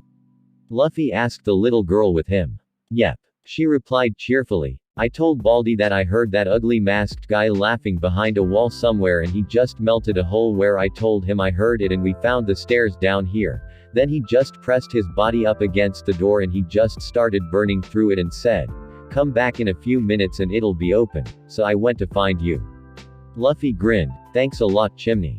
I'll be catching up in no time now," he said as he thanked the little girl as ran through the human-sized hole in the door through an underground page. "Just wait for me, Robin. I'll send that pigeon guy flying and get you out of here." Luffy sprinted at full speed through the tunnels in an effort to catch up to the people that had Robin. With Soren further down the path, Soren was running at a swift pace, however he was moving slower than he could as he pondered what he had gotten himself into. "I am a pirate with a 200 million belly bounty running through a narrow tunnel towards the Gate of Justice all by myself and I'm operating on half a tank right now. This is hands down the single stupidest thing that I have ever done." He chuckled bitterly. "I am moving towards the gates that can take me to Impel Down because Uzumaki wants Nico Robin back, the things I do for friends." He then stopped as he heard loud rapid footsteps behind him. "Is that Uzumaki-er?" His question was answered when Luffy barreled past him, knocking him aside into the wall of the tunnel. "Sorry acid guy, but you were all in the middle of the tunnel and you weren't moving." Soren sat on the ground against the wall, holding a lump on his head with an angry look on his face as he stood back up and dusted himself up. "Don't turn Straw Hat into a puddle, you need that acid. Don't turn Straw Hat into a puddle, you need that acid." He kept repeating this mantra to himself as he began to run after Luffy through the tunnel. With Nami and Nojiko, both girls lay on the floor of a large bathroom right by the door to the room. Nojiko pulled herself on her hands and knees, gripping her pistols tightly and shakily as she was unable to pick them up. "Nami, did we just get the crap kicked out of us by some woman laying in a bathtub?" she asked as she glared at Khalifa, who was carelessly taking a bath as if they both weren't in the room with her.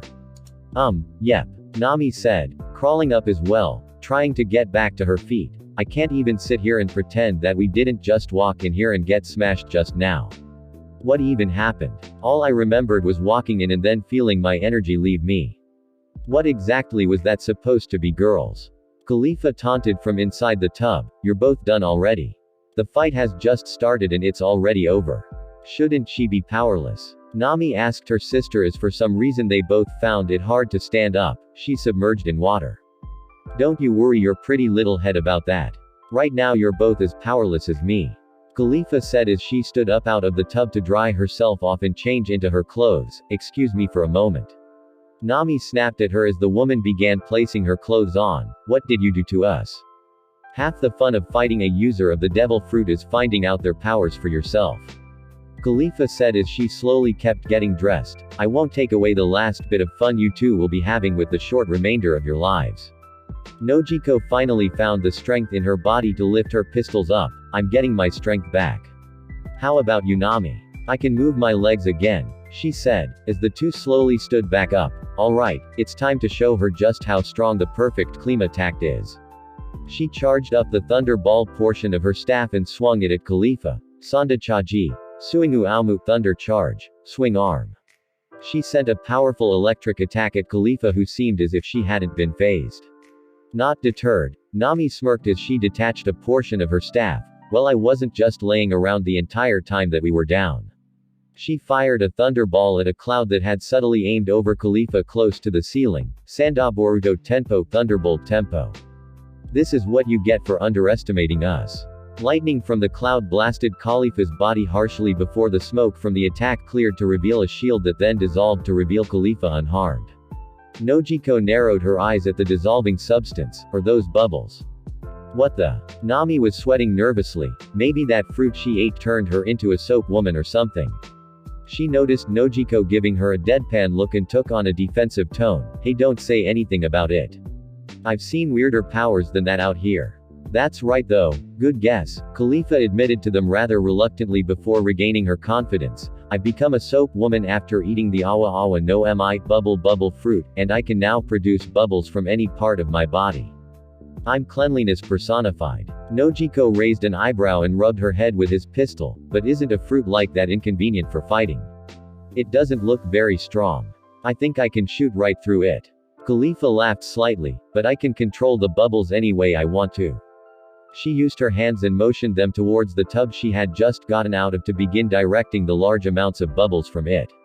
Instead of attacking, she used the bubbles to form a shape around her body. Awatsukai. Sekinyu, Bubble Master. Soap Sheep. Both girls stared at her with twitching eyebrows due to the stupid-looking technique before Nojiko lifted both of her pistols and took aim at Khalifa. Right, I'm going to shoot her now. She said, getting a reply of, feel free, from Nami. Appearances can be deceiving, girls. Khalifa warned. Hitsuji Gumo Relax Awa, Sheep Cloud Relax Bubble. Large puffs of the foam that had been forming the sheep shape on her body flew off of Khalifa at the two girls. Why do you both think you lost your power when you first came in? We walked in and the floor was covered in bubbles. They both concluded in their minds as Nami was caught in the shoulder with one of the puffs. Nojiko tried to shoot through the bubbles, but before she could pull the trigger, she was hit on her right hand and left forearm with bubbles. Renkyaku, Storm Leg. Khalifa launched a wave of energy at the two girls that hit them hard and knocked them along the ground. Don't forget that I'm still in addition to having these powers of mine. Nojiko growled and stood up, as the last attack blew the bubbles off of them both and gave her enough strength back to get up. Hinakuru Canaria, Spinning Canary. Nojiko spun around rapidly and fired off every S of both of her pistols before pulling her swaugen from her back and letting off a thunderous blast at Khalifa. Soru, Shave. Khalifa vanished from Nojiko's view. However, as if directed by a sixth sense, the gun-toting girl turned around before Khalifa could attack her from behind and attempted to smash her with the butt of her swaugen, only for it to be blocked by Khalifa's forearms. I don't know how you kept up with me. Your eyes shouldn't have been able to follow me at that speed. She then proceeded to kick Nojiko in the stomach and send her across the room once more. Nami watched her sister take the damaging kick and shouted out to her, Nojiko. However, before she could respond, Khalifa was behind her now, rubbing the bubbles from her devil fruit on her legs. Wah! I can't move, she yelled as she fell to the ground. My legs. Nami's legs were coated with a shiny luster and altered in appearance. Khalifa laughed at Nami's immobile form. Gorodon Awa, Golden Bubble. Isn't it beautiful? Allow me to make every inch of your skin shiny, just like this. With Soren Bridge of Hesitation prop interior, stupid straw hat, he muttered as he continued to run, knocking me out of the way. Couldn't even say excuse me or anything, jerk. He then came upon a door that had been busted open, leading to an open area where he saw Luffy and Rob Lucci facing off with one another. Oh, he muttered to himself as he stuck to the far wall and slowly tried inching his way around the length of the room intended for their battle. I'm not here, I was never here. None of you saw me, he whispered softly as the two stared at each other intently ignoring his presence. I'm just going to go around, and let you two hash this one out. He made it to the other end of the room and smirked as he had wiped the conflict. When he saw a shut MIV steel door ahead of him, this again. He whispered to himself before he activated his acidic skin and pressed his body to the door as he slowly began eating through the thick metal with a low hiss noise emitting from it. This is going to take even more time. And it's draining my acid stores doing this for so long. As Luffy and Rob Lucci began coming to blows, Soren blocked the sounds of the tumultuous battle going on behind him out as he focused on working through the door. With Spandam and Nico Robin, Spandam was crying tears of fear as he ran frantically and dragged the shackled Nico Robin with one arm up the stairs. Hurry up. What did I do to deserve this? How did those pirates make it all the way down here? He quickly pulled a Den Den Mushi from his pocket and pushed it down repeatedly. Oh. CP9 respond. What are you doing? There's pirates down here. He got no response and panicked further. Got it, are you listening to me? Robin noticed what he was pressing on and gasped. It was the golden Den Den Mushi. What? No. Spandam was now crying freely in fear. No. What the did I do now? I triggered the Buster Call. This island is done for. He pulled out the real baby Den Den Mushi that he was trying to use to communicate with the other government troops on the island, never realizing that he had turned that one on as well, and had projected his ranting to the CP9. The pirates currently fighting them, the entire island of Marines, and all of the other troops. What the have you done? Robin cried out. Cancel it. Cancel it now. Spandam sneered at her and continued dragging her along. The Den Den Mushi still active. Cancel it. Who do you think you're talking to? Bring it on. I'm the chief of Cipher Pole number 9. In order to deliver you to the world government and return the Princess Nefertari Vivi to her home safely, I triggered the Buster Call. That's a good enough cause to do so, isn't it? It will slaughter all of the pirates and save the day. You're such an idiot. Robin yelled as he continued to drag her up the stairs. There's absolutely nothing controlled or even remotely human about that attack. It will raise every single thing on the island to the ground. The buildings, the people, even the island itself. It will eradicate everything without prejudice to carry out its goal. That's what the Buster Call truly is. You have your own stupid way of categorizing it because you weren't at Ohara 20 years ago. That's fine. Spandam said manically. That just shows how important this is for the government. Now that the Pluton blueprints are gone, you're the only way to get us the ancient weapon. And returning Nefertari Vivi from that upstart Uzumaki Naruto will only hurt our power and strengthen ties with Alabasta. We will have free and full use of their soldiers as our own.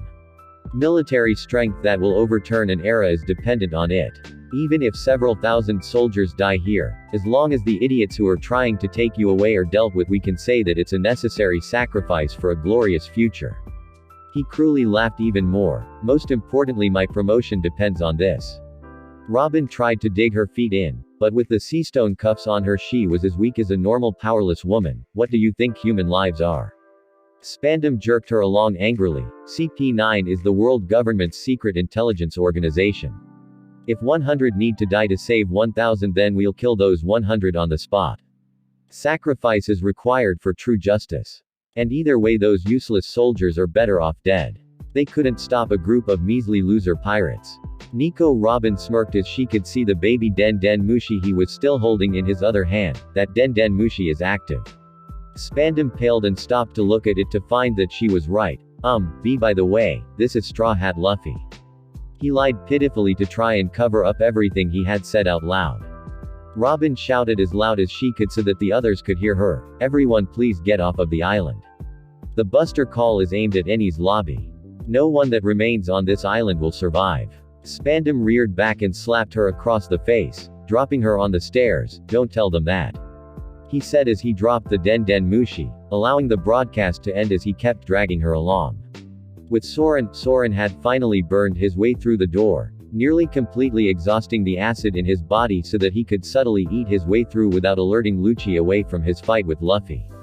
After making his way through, he slowly started making his way up the MIV stairwell that lay behind when he heard all of Spandam and Robin's conversation far further up in the MIV spiral staircase. Oh man, oh man, oh man. I'm heading right towards the gate of justice with this Buster Call thing coming right for me. I'm so screwed. Whatever it is, I'm going to be hit with it first. And I haven't rehydrated since we left Water 7 to come here. I've been running and fighting and using powers non-stop. He stopped and leaned against the wall on the side of him before he quickly squashed that negative thought. If this is really how I'm going out, then I'm taking that woman-beating piece of a head of me down, kicking and screaming with me. Taking a deep breath of courage as he was about to face off first, right off of the bat, against a military power that struck fear in the heart of one even as notoriously infamous as Nico Robin, Soren pulled his flask of lemon juice from one of his pockets and took a deep and long swig. As he sighed in contentment of his thirst being quenched, Soren smacked his palm against the wall as it began to slowly melt a deep handprint into the stone, signifying that he was refilling his acidic stores of power. Spandam. I'm going to melt your still beating heart in your chest, you bastard. He yelled up the towering stairs as he felt his body's hydration refill and his acid regain its potency. Just need to wait to finish recharging. With Johnny, Yosaku, Miss Valentine, and Vivi, the pirates and the Marines all stopped fighting after the announcement from Spandam echoed from the Den Den Mushi that was downstairs. Everyone stood with looks of shock, awe, and in some cases complete and utter horror on their faces. Miss Valentine raised her hand to offer up a thought. How is everyone getting out of here? With that being said, all of the Marines yelled in fear and ran outside of the tower, scrambling all over the island in terror and panic. Johnny pushed his sunglasses up on his face to hide his bulging eyes, all forgetting the out of dodge. The three others all chimed unanimously as Vivi eagerly hit her palm with her fist. That's it. All we have to do is find that way to the gate of justice that the strange man Spandam took Nico Robin through. That should be far away enough from this island, shouldn't it? Johnny and Yosaku both swore her an enthusiastic pair of thumbs ups. Good plan, princess. Johnny patted his friend on the shoulder as Vivi giggled and gave them a victorious peace sign. You see. I guess that whole thing about royalty having more common sense was true after all. Right. Yosaku said before taking on a pondering look. That, or she had to have a kamic balance for all of that she walked us into that nearly killed us in Alabastas desert, and that made up for it in the form of her actually coming through with a common sense idea. Vivi glared at Yosaku, pumping her fists angrily and wishing that she could just hit him and be done with it. Or, Miss Valentine started, and stay with me here, she said, getting everyone's attention. You guys can all run for your lives trying to find the tunnel and get to somewhere that might not kill you but still probably will. And I on the other hand will fly away with my umbrella, away from the gate of justice, and avoid everything altogether. She started laughing when she felt all three of them direct intent to kill at her. Kyahahaha. I was just kidding. Kind of, she added under her breath before perking back up. Now let's find the tunnel. She said, getting everyone to begin scrambling about looking for the way to the gate of justice, because no matter what I'll still be able to fly away even if we don't. Miss Valentine said to herself before laughing and searching for the way out herself with the others. With Naruto was still jumping from clone to clone over the seas that he was repeatedly forming and dispelling in the air one by one as he felt a tickle in the back of his head that was trying to tell him that something important had just happened. I'm so glad I made those clones to go off and hide on those summoning scrolls earlier, because I think I'm going to have to act a bloody fool in just a bit.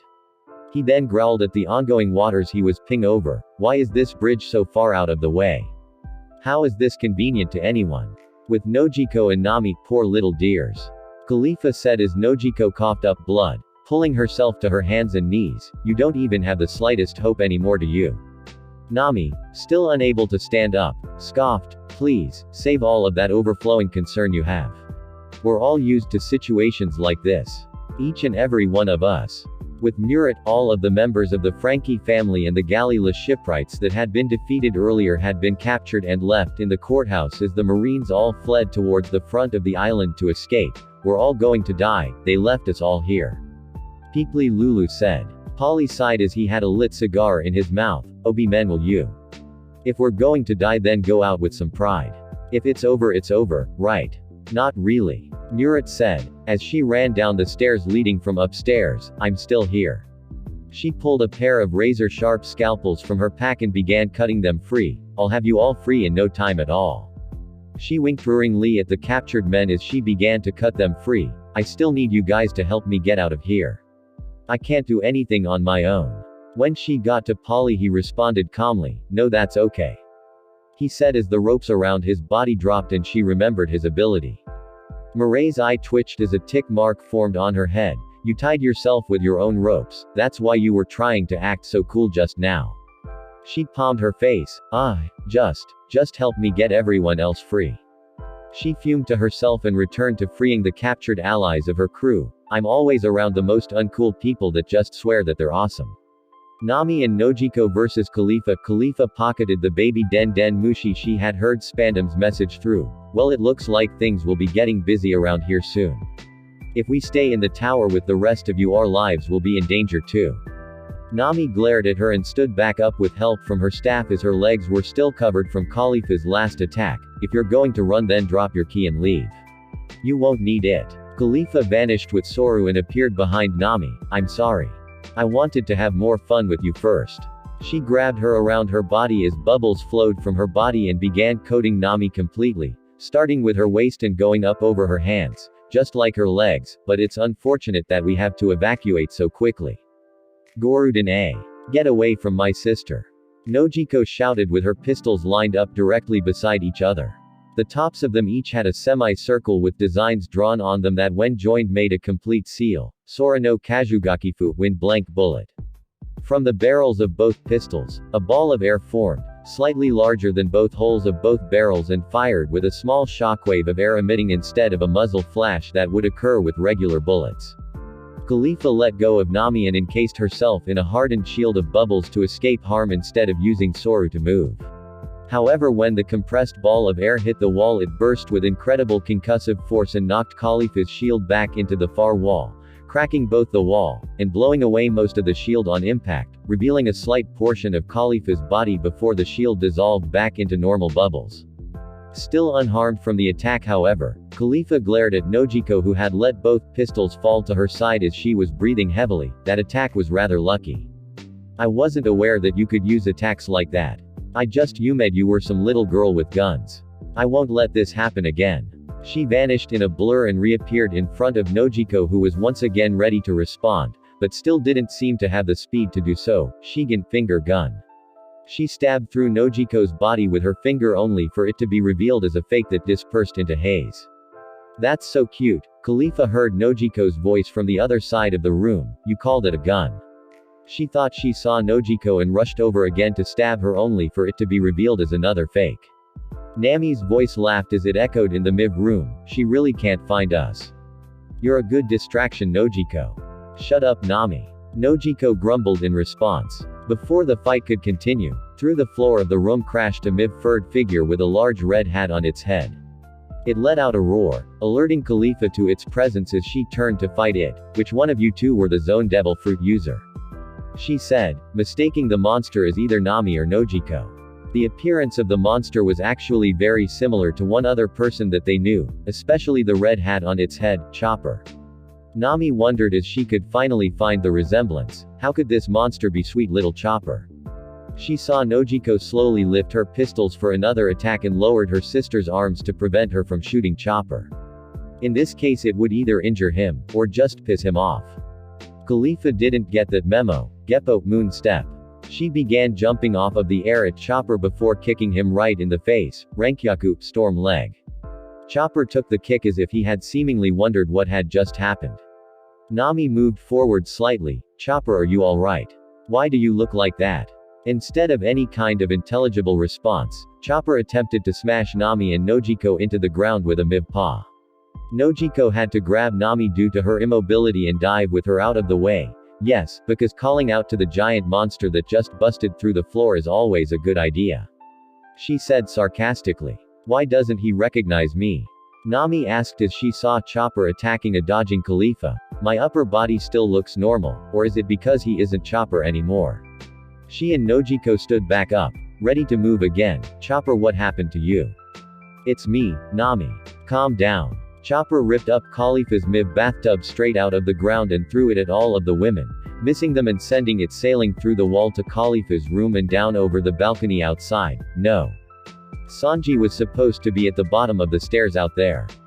Letting out a loud roar, Chopper charged at Khalifa, Nami, and Nojiko.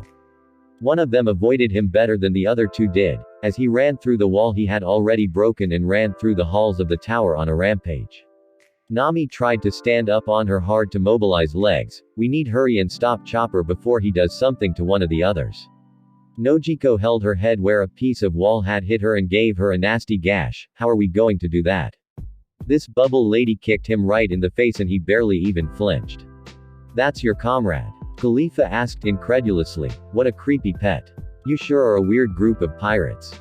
The CP9 got a tick mark on her head when she realized that the girls were ignoring her in favor of Chopper. How insolent. It's none of my business how you stop that monster, but my duty is to stop you, so I'll just end this quickly. Rankyaku, storm leg. Nojiko shoved Nami away from her as the blade of energy ped between them. How am I supposed to try and fight her and help Nami escape at the same time? If I break off to try anything she'll just keep attacking Nami and she can't dodge any attacks with her legs covered in that spree stuff. Nojiko, cover me. The gunslinging girl turned and got a mortified look on her face when she saw Nami running away on her own. Nami. What do you think you're doing? I can get the soap off with water. She yelled to her sister.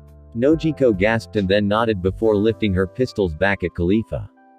Flashback day before arrival at Water 7. Okay Noji-chan, check it out.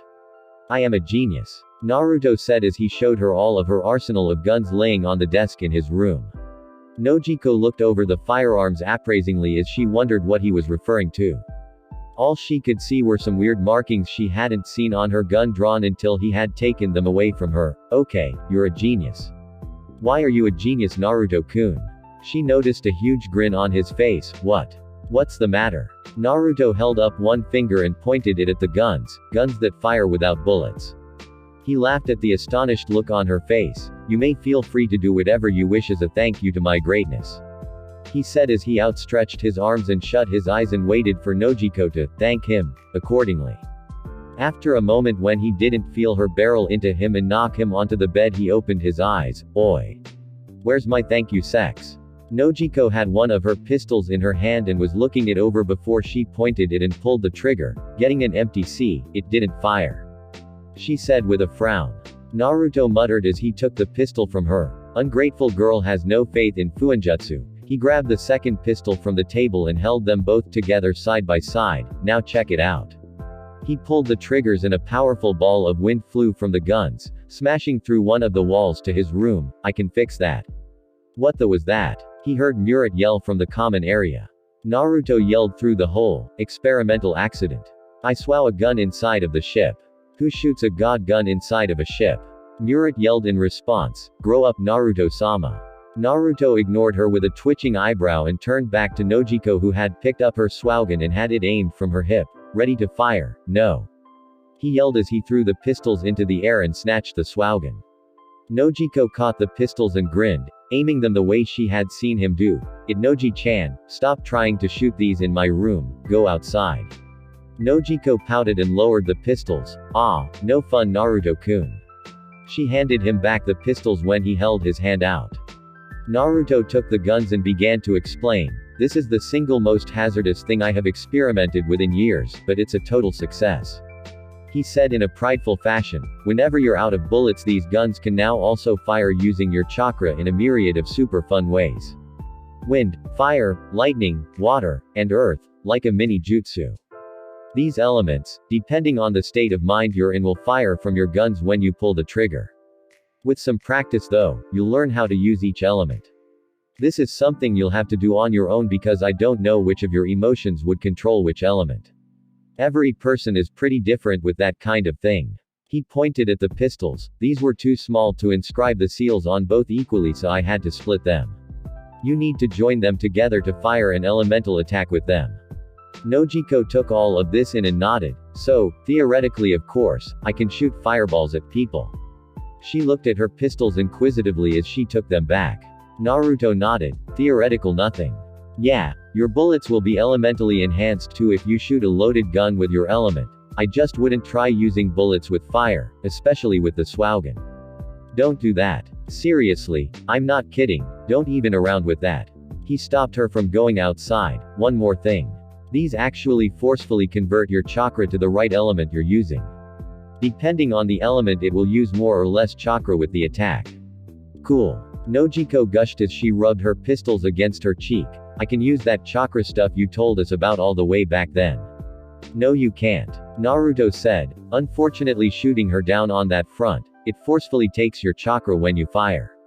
Everyone has chakra. I'm just forcing it out of you for attacks with the seals on your guns. He poked her on the forehead. Right now you have the same amount of chakra as an 8-year-old shinobi prospect just about to undergo training. Nojiko smiled at the comparison until he shook his head. That's not much at all. Right now at full capacity of your reserves, and the incorrect theory that all elements will take the same amount of chakra, I would say that you have about 5 good swaus with the pistols, 2 good swaus with the rifle, and 1 good swau with the swaugen. Well, that will pretty much take everything you've got right now. So until you build up your amounts of chakra, never use the seals on the swaugen, especially if you've already fired something else. The swaugen blast is a monster. Nojiko looked at her pistols wantonly and then gave Naruto puppy dog eyes. Please. Can I? Naruto rolled his eyes and looked at the hole he had created in his wall. Fine, go ahead. But you do know that we can't have sex if you shoot down my walls, right? Nojiko smirked at him. I still have my own room, Naruto-kun. She said before taking aim at the same wall that Naruto had hit, finally pulling the triggers and releasing the ball of wind that Naruto had let loose earlier, only smaller, leaving a deep crack in the wall that one could see through. I wasn't thinking of anything when I fired that swau. Naruto grinned at her. Then that means that your natural chakra element, if you were a ninja, would have been wind, just like me. He gave her a kiss on the cheek. Take care of those. I know you'll do well with them. Now I need to patch my walls with something. Nojiko placed her pistols in the holsters around her waist and grabbed Naruto by his wrists with a sugary sweet smile. Grab the other guns and take them to my room for me, then I can properly thank you, Naruto-kun. She purred to him. Nojiko had never been transported from Naruto's room all the way to hers so quickly since she had joined the crew. End flashback. This is 2. Nojiko thought to herself as she fired the swau. Sora no Kahugakifu, wind blank bullet. She swau off her ball of wind from the guns at Khalifa, who simply blurred out of the way. Nojiko jumped forward and cried out in pain as blood flew from her back and she hit the ground. She gasped and lay face down on the floor with a fingertip-sized wound in her back. You're very good with your surroundings. Khalifa said as she looked at the blood coating the top portion of her finger and the bleeding wound on Nojiko. I missed severing your spine with that last Shigen attack. But you shouldn't be getting up from that anyway, little girl. She turned to Nami, who was struggling to reach the water pipe that was gushing from Chopper ripping the tub out. Now for your sister. She blurred over to Nami and kicked her in the face away from the pipe. That was a little too simple, wasn't it? There's no way I'd let you undo Goruden Awa just because you figured out how. Hitsuji Gumo relax Awa, sheep cloud relax bubble. She fired off her torrent of bubbles at Nami again. I'll just use wind and blow them away. Nami shouted before her perfect Klima tact sped from her hands. No. Not the Klima tact. She thought as the bubbles hit her and she felt her strength fading. Khalifa rushed towards her with an attack that forced her arm to resemble a whip. Shinaru Shigen. Hoipu, bending finger gun. Whip. Her finger stabbed Nami in the shoulder and sent her flying back. I let your sister live for a little while longer, so I guess I'll give you the same chance to struggle a bit more. Nami got to her hands and knees and looked over at Nojiko, who was painfully crawling towards her pistols. Nojiko, I'm not going to be weak enough to let what happened to Mom happen to you too. She turned and glared at Khalifa, who seemed to be far too overconfident in her ability to win. However, the woman didn't seem to realize that her bubbles that were keeping Nami from using her body to its fullest were growing weaker. The weather is cloudy. Kumori Tenpo, cloudy tempo. She swau out a cloud that took shape over Khalifa's head. Oh, Khalifa said offhandedly, are you going to make more lightning? I'll just block it again. The clouds are too small for that. Nami said as she quickly reconfigured her staff and swau a cool ball at the cloud. I'll just condense it. The weather is rainy. Khalifa narrowed her eyes and attacked with a quick kick to try and stop her when Nami blocked it using her staff. Aim no tempo, rain tempo. A rainstorm formed in the room and washed the layer of substance off of Nami, returning her fully to normal. You're not very cute anymore, are you? Khalifa taunted as the water poured down. I made your skin all shiny and pleasant and look what you did. Nami glared at her. If being cute meant letting my sister die, then I'd rather not be. She swung her staff again. Kuru Chaji. Miraju Tenpo Cool Charge. Mirage Tempo. Nami's body vanished from Khalifa's sight, keeping her from view. The CP9 agent turned to search for Nojiko only to find that she was gone too, but a small trail of blood gave her the direction that she had taken off in. She took off to search for the easiest one first when 5 different wavy forms of Nami appeared in the room. One fat, one tall, one chibified version, one that was muscular, and one that looked normal. I don't care how strong you CP9 all are. But as long as there are people that I have to protect, I can't let you win. Miraju Tenpo. Fata Morgana, Mirage Tempo, Fate Morgana. It doesn't matter. Khalifa exclaimed. Only one is real. The rest are illusions. Nami and her copies all smirked at her. You're right. It doesn't matter, but all of my attacks are copied too. She said. All of her clones sending thunderballs at her. Only 20% of this attack is real. Khalifa was intent on focusing on dodging each one, not willing to risk any guesses as to which were fake. Too bad that was all just a decoy. Sora no Kazugakifu, wind blank bullet. Khalifa was smashed from behind as a hard burst of wind hit her with hammer-like force and sent her flying directly into one of Nami's real thunder balls that wound up shocking her. Nojiko appeared from behind her, breathing heavily, and that's 3 swows, phew. I didn't know that using chakra was so tiring. Naruto-kun throws the stuff around like he can't even give it all away. Smoke came off of Khalifa's body as she stood back up, bleeding from the mouth and angry at being wounded by the 2 girls. So what if you control the weather and the elements? Rokushiki is a technique that surps human comprehension. Soru, shave. She rushed at the Nami that looked real and kicked through it, revealing it to actually be the fake. This isn't the real body. As she had kicked the wrong body, the original Nami, who had been masquerading as the fat Mirage, formed a dark cloud on the end of her staff that was rumbling. Today's forecast is in a stable atmospheric pressure. Small black clouds that contain severe air currents will remain, and lightning will eventually strike your heart. Karaikumo Tenpo, Dark Cloud Tempo. I protected myself from your lightning earlier. Khalifa said as she formed the soap sheep around her body. I'll just take you out before you can even try it again. Hitsuji Gumo Tsunami, Sheep Cloud Tidal Wave. She sent every last sud of bubbles she had at Nami. Even if I have to pick from your clones, this will hit them all. Whoever's left is the real one. Psychoran Tenpo, Cyclone Tempo. Nami bent one end of her 3-piece staff and disconnected the 2 bent pieces that she threw to blow away the bubbles coming her way. She blew them away. However, as the chibi Nami ran ahead and picked up the staff pieces and reattached them before continuing towards her, she figured which one was real and formed her solid soap defense.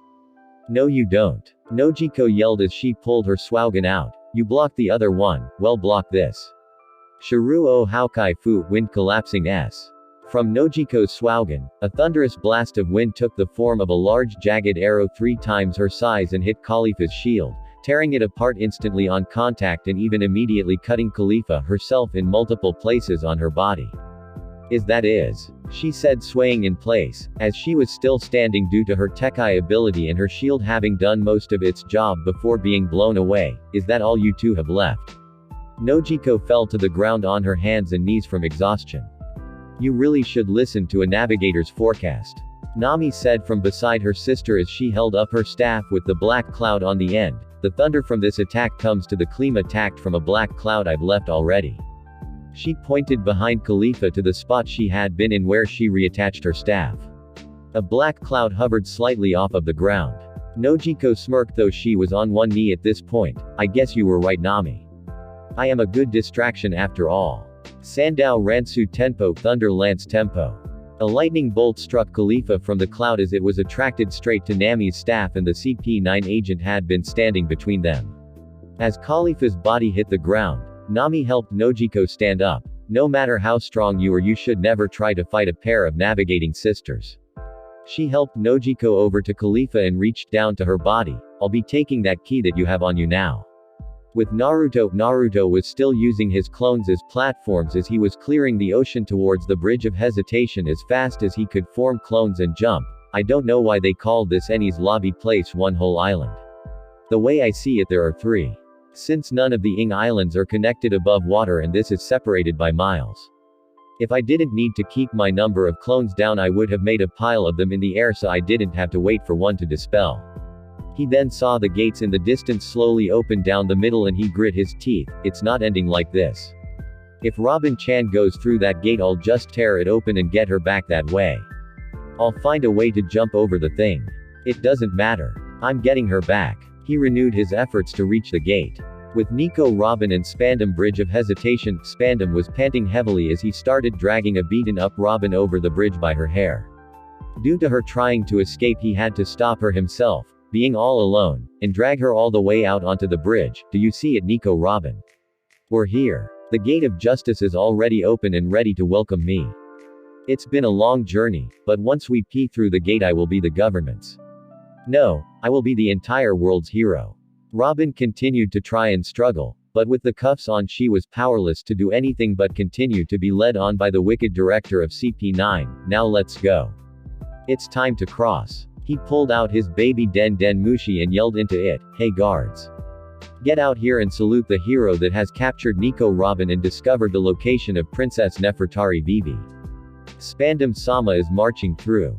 He sneered as he hung up and looked at an archway up ahead. Ah, look at that. That small entrance is practically the entrance. The first step through there will be the border of heaven and for you, and the moment that I carve my name in history. Robin saw the archway and jerked herself out of his grip, pulling out some of her own hair in the process as she turned to run. Spandam recovered quickly and tackled her to the edge of the bridge. I really do sort of sympathize with you, but what can I do? Your life is worthless. He tried pulling her up by her hair to find that she wasn't moving, that she's stuck. Robin was actually biting into the side of the bridge to keep herself from being taken any farther. You're such a terrible loser. He yelled as he tried to pry her away. You're nothing more than a greedy criminal. You can only make anyone happy by dying. How many times do I have to say it? This is hopeless for you. He got off and began kicking at her harshly to make her let go. I won't quit here. I know someone will save me. She thought to herself resolutely until a few kicks to the head finally dislodged her grip on the bridge. Spandam laughed as he grabbed her and began dragging her towards the now wide open gate of justice. Now let's finish securing my future, shall we? He looked down at her and grinned cruelly. You want to know something? I planted a mine at the top of that staircase we just climbed. If anyone makes it up here, they'll be blown away with the opening to the staircase. I won't go through, Robin said weakly. They told me that they would come to save me. No one's coming. Spandam yelled as he began to tie her up to keep her from escaping again. The Buster Call will finish off all of those idiot pirates that burned the sacred flag. It'll be just like when that giant marine rampaged in Ohara 20 years ago. He continued to drag her towards the gate. I know everything, Nico. Robin. I know everything that happened. About former Vice Admiral Jaguar D. Saul's violent revolt. About your mother, Nico Olivia. I know everything. I know it because everything that was done was originally triggered by the former chief of CP9, my father Spandine. He leaned down over Robin and glowered at her. They thought they got everyone, but they missed one brat that snuck out. He decided to break the last of her spirit to keep her from trying to fight any longer, making his job easy for the rest of the way. So how was it? How many times were you about to killed by adults as an 8-year-old brat for money? No one to trust, no place to get a good night's sleep, no food either. I can't even imagine such a Thai existence. How many times did you cry? The one who put that bounty on your head as a child was my father. Ha ha ha, all for world peace. And now 20 years later I, his son, have the last survivor right here and the Battle of Ohara is finally over. I'm still alive. Robin roared at him. And soon you'll be dead. Spandam fired back just as an explosion sounded out from the stairwell all the way back at the start of the bridge. Frankie's body flew through the air and fell into the water right under their spot on the bridge. Cutty Flam. Why is he here? He asked before laughing raucously, but the moron fell for it. I'm glad I prepared so well for everything that's happened. He shrugged and grabbed a hold of Robin, dragging her the rest of the way towards the arch. All right, Marines. He shouted arrogantly at the Marines stationed on the other side of the arch. Have a good look at the new hero of this era. He yelled, just as a MIV fireball hit his body flush. Chief Spandam. The Marines who had just witnessed the attack shouted as they tried to spot where it had come from. Where the did that come from? No one else is here. Search. Before they were all swowed down by similar fireballs. No way. From the Tower of Justice. Robin cried tears of joy at being rescued and got to her feet to begin running the way she had been dragged from, away from the gate and the Marines who weren't all down yet. Spandam got up and pointed at her. Stop her. Shoot her, but don't kill her. As the Marines opened fire, Robin's body was blocked by Frankie's cyborg form standing in front of her and taking the bullets in her place. Sorry boys. I'm as tough as steel. He glared at Spandam. There's no more mines, right? There better not be any more god mines. Soren appeared behind the Marines who had all opened fire prior to handily dispatching them with his bare hands before they could turn around. He glared at Spandam himself as Frankie pointed at him. Wait, I pushed you out of the way of the explosion. Soren rubbed a mess of bruises on his bald head. Yan, that hurt. So what? I can melt the blocked stairwell, remember? Thanks though. He then pointed to a bundle next to Frankie. Hey look, keys. All of them. Spandam said, panicking at the turn of events. Soren laughed evilly at Spandam. Yep. It looks like it. I'll be with you in a moment. He then turned to Robin. Oi, Nico Robin. I may have beaten him here, but Uzumaki sent me to bail you out and kill that guy. 1, 2, 3, 4, 5. Frankie said as he tried all of the keys on Robin's cuffs, finally getting her free. Got it. I've got Nico Robin's cuffs. He yelled into a baby Den Den Mushi on his arm before catching her as she fell into him, exhausted by the events that had occurred all day. Alright, now that the lady is safe, Soren said before turning and alting the rest of the nameless Marines on the bridge that had come to escort Robin away. You poor bastards picked the wrong side. An explosion of MIV proportions rang out, obliterating a great portion of the iron ring fence surrounding the island. Oh, he said with wide eyes. Tunnels between the Tower of Justice and the Bridge of Hesitation. Zoro, Sanji, Usopp, Miss Valentine, Johnny, Yosaku, and Vivi were running through the tunnel heading towards the Gate of Justice, the only place that had a chance of being safe from the attack. Miss Valentine was running and talking to herself with tears streaming down her face. I should have just flown away. I should have just left like I knew I should have when I had the chance. But now even if we were above ground for me to do it I would still get picked out of the sky. She cried out. Stop whining and run. Vivi, Johnny, and Yosaku snapped at her as they all kept their legs moving close behind Zoro and Sanji who were carrying Usopp who was also doing his fair share of complaining. With Nojiko and Nami on the other end of the tunnel however, the two sisters, accompanied by the little girl who had iced Luffy and the conductor woman, were running away from the Bridge of Hesitation. The reason being that due to the damage done between Rob Lucci and Luffy's ongoing battle, a tower of water that was filling the tunnel chased after them, forcing them to flee. Nami yelled as she kept out of reach of the water filling the underwater tunnel. Why is there water here? No, better yet why is there no escape hatch? Just run. Nojiko yelled at her sister and the others. I am not drowning to death in a tunnel. With Naruto, after the Gate of Justice had fully opened up, the current that had been forming the impable whirlpools died down and calmed to the extent that Naruto could stop playing leapfrog with his clones and stand on the surface of the water. I really don't like this for some reason. Just as he said that, the Tower of Justice was hit with a MIV explosion, and that was not normal. He looked towards the open Gate of Justice as shadows of MIV ships in the distant fog took shape. The shadows were all the size height-wise as the single Tower of Justice that stood behind him and seemed to be comparable in length to the Bridge of Hesitation.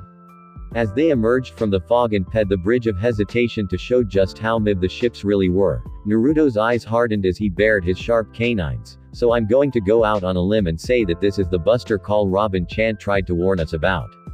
Triggering the Buster Call. Targeting the pirates Straw Hat Luffy and Uzumaki Naruto along with their respective crews. Approximate count, 68. However, under previous instructions given by Admiral Aokiji due to directions given to us by a tip from Chief Spandam, the criminal Nico Robin on the Bridge of Hesitation will be spared. In addition, the Princess of the Kingdom of Alabasta, Nefertari Vivi must be kept watch for and retrieved if at all possible as the secondary mission. Other details are unimportant. Destroy the entire island of Enies Lobby. That announcement was sounded out over loudspeakers over all of the 10 ships coming towards the island, giving Naruto his answer. That's what I thought. he said before shutting his eyes and reopening them to reveal orange pigment around the edges and yellow toad-like eyes themselves as he bit his thumb and formed hand seals. This is my Buster Call, Kuchio's no Jutsu, summoning Jutsu. In 3 puffs of smoke the size 25 stories high each formed atop the surface of the water. A rather booming, yet young toad voice spoke with excitement. You see Dad? I told you he'd summon us again soon. Yep. I can always smell when Naruto ni is gearing up to get into some trouble. At least he summoned me in water this time and not a desert. A second rather grizzled, booming voice grumbled, yeah Gamakichi, he summoned us in water. Salt water. Where is that stupid brat? I'm going to throw him halfway to the moon for this. I'm going to break out in a rash. Naruto's voice chuckled from the smoke. Sorry Chief Toad. He said apologetically, but I kind of think you're going to want to get a piece of this one. You haven't seen the new world yet and I thought you'd want to before you were Fukusaku's age. Don't you want to be as famous as you were in the elemental nations? Cut the kid a break, Bunta. A third, calmer yet still Mib in origin voice said, I think it's good he thought to summon us again. It proves he ain't too big for his britches, Mr. Child of Prophecy. How's that working for you by the way? The smoke cleared to reveal Naruto with a frown on his face. It's pretty rough actually.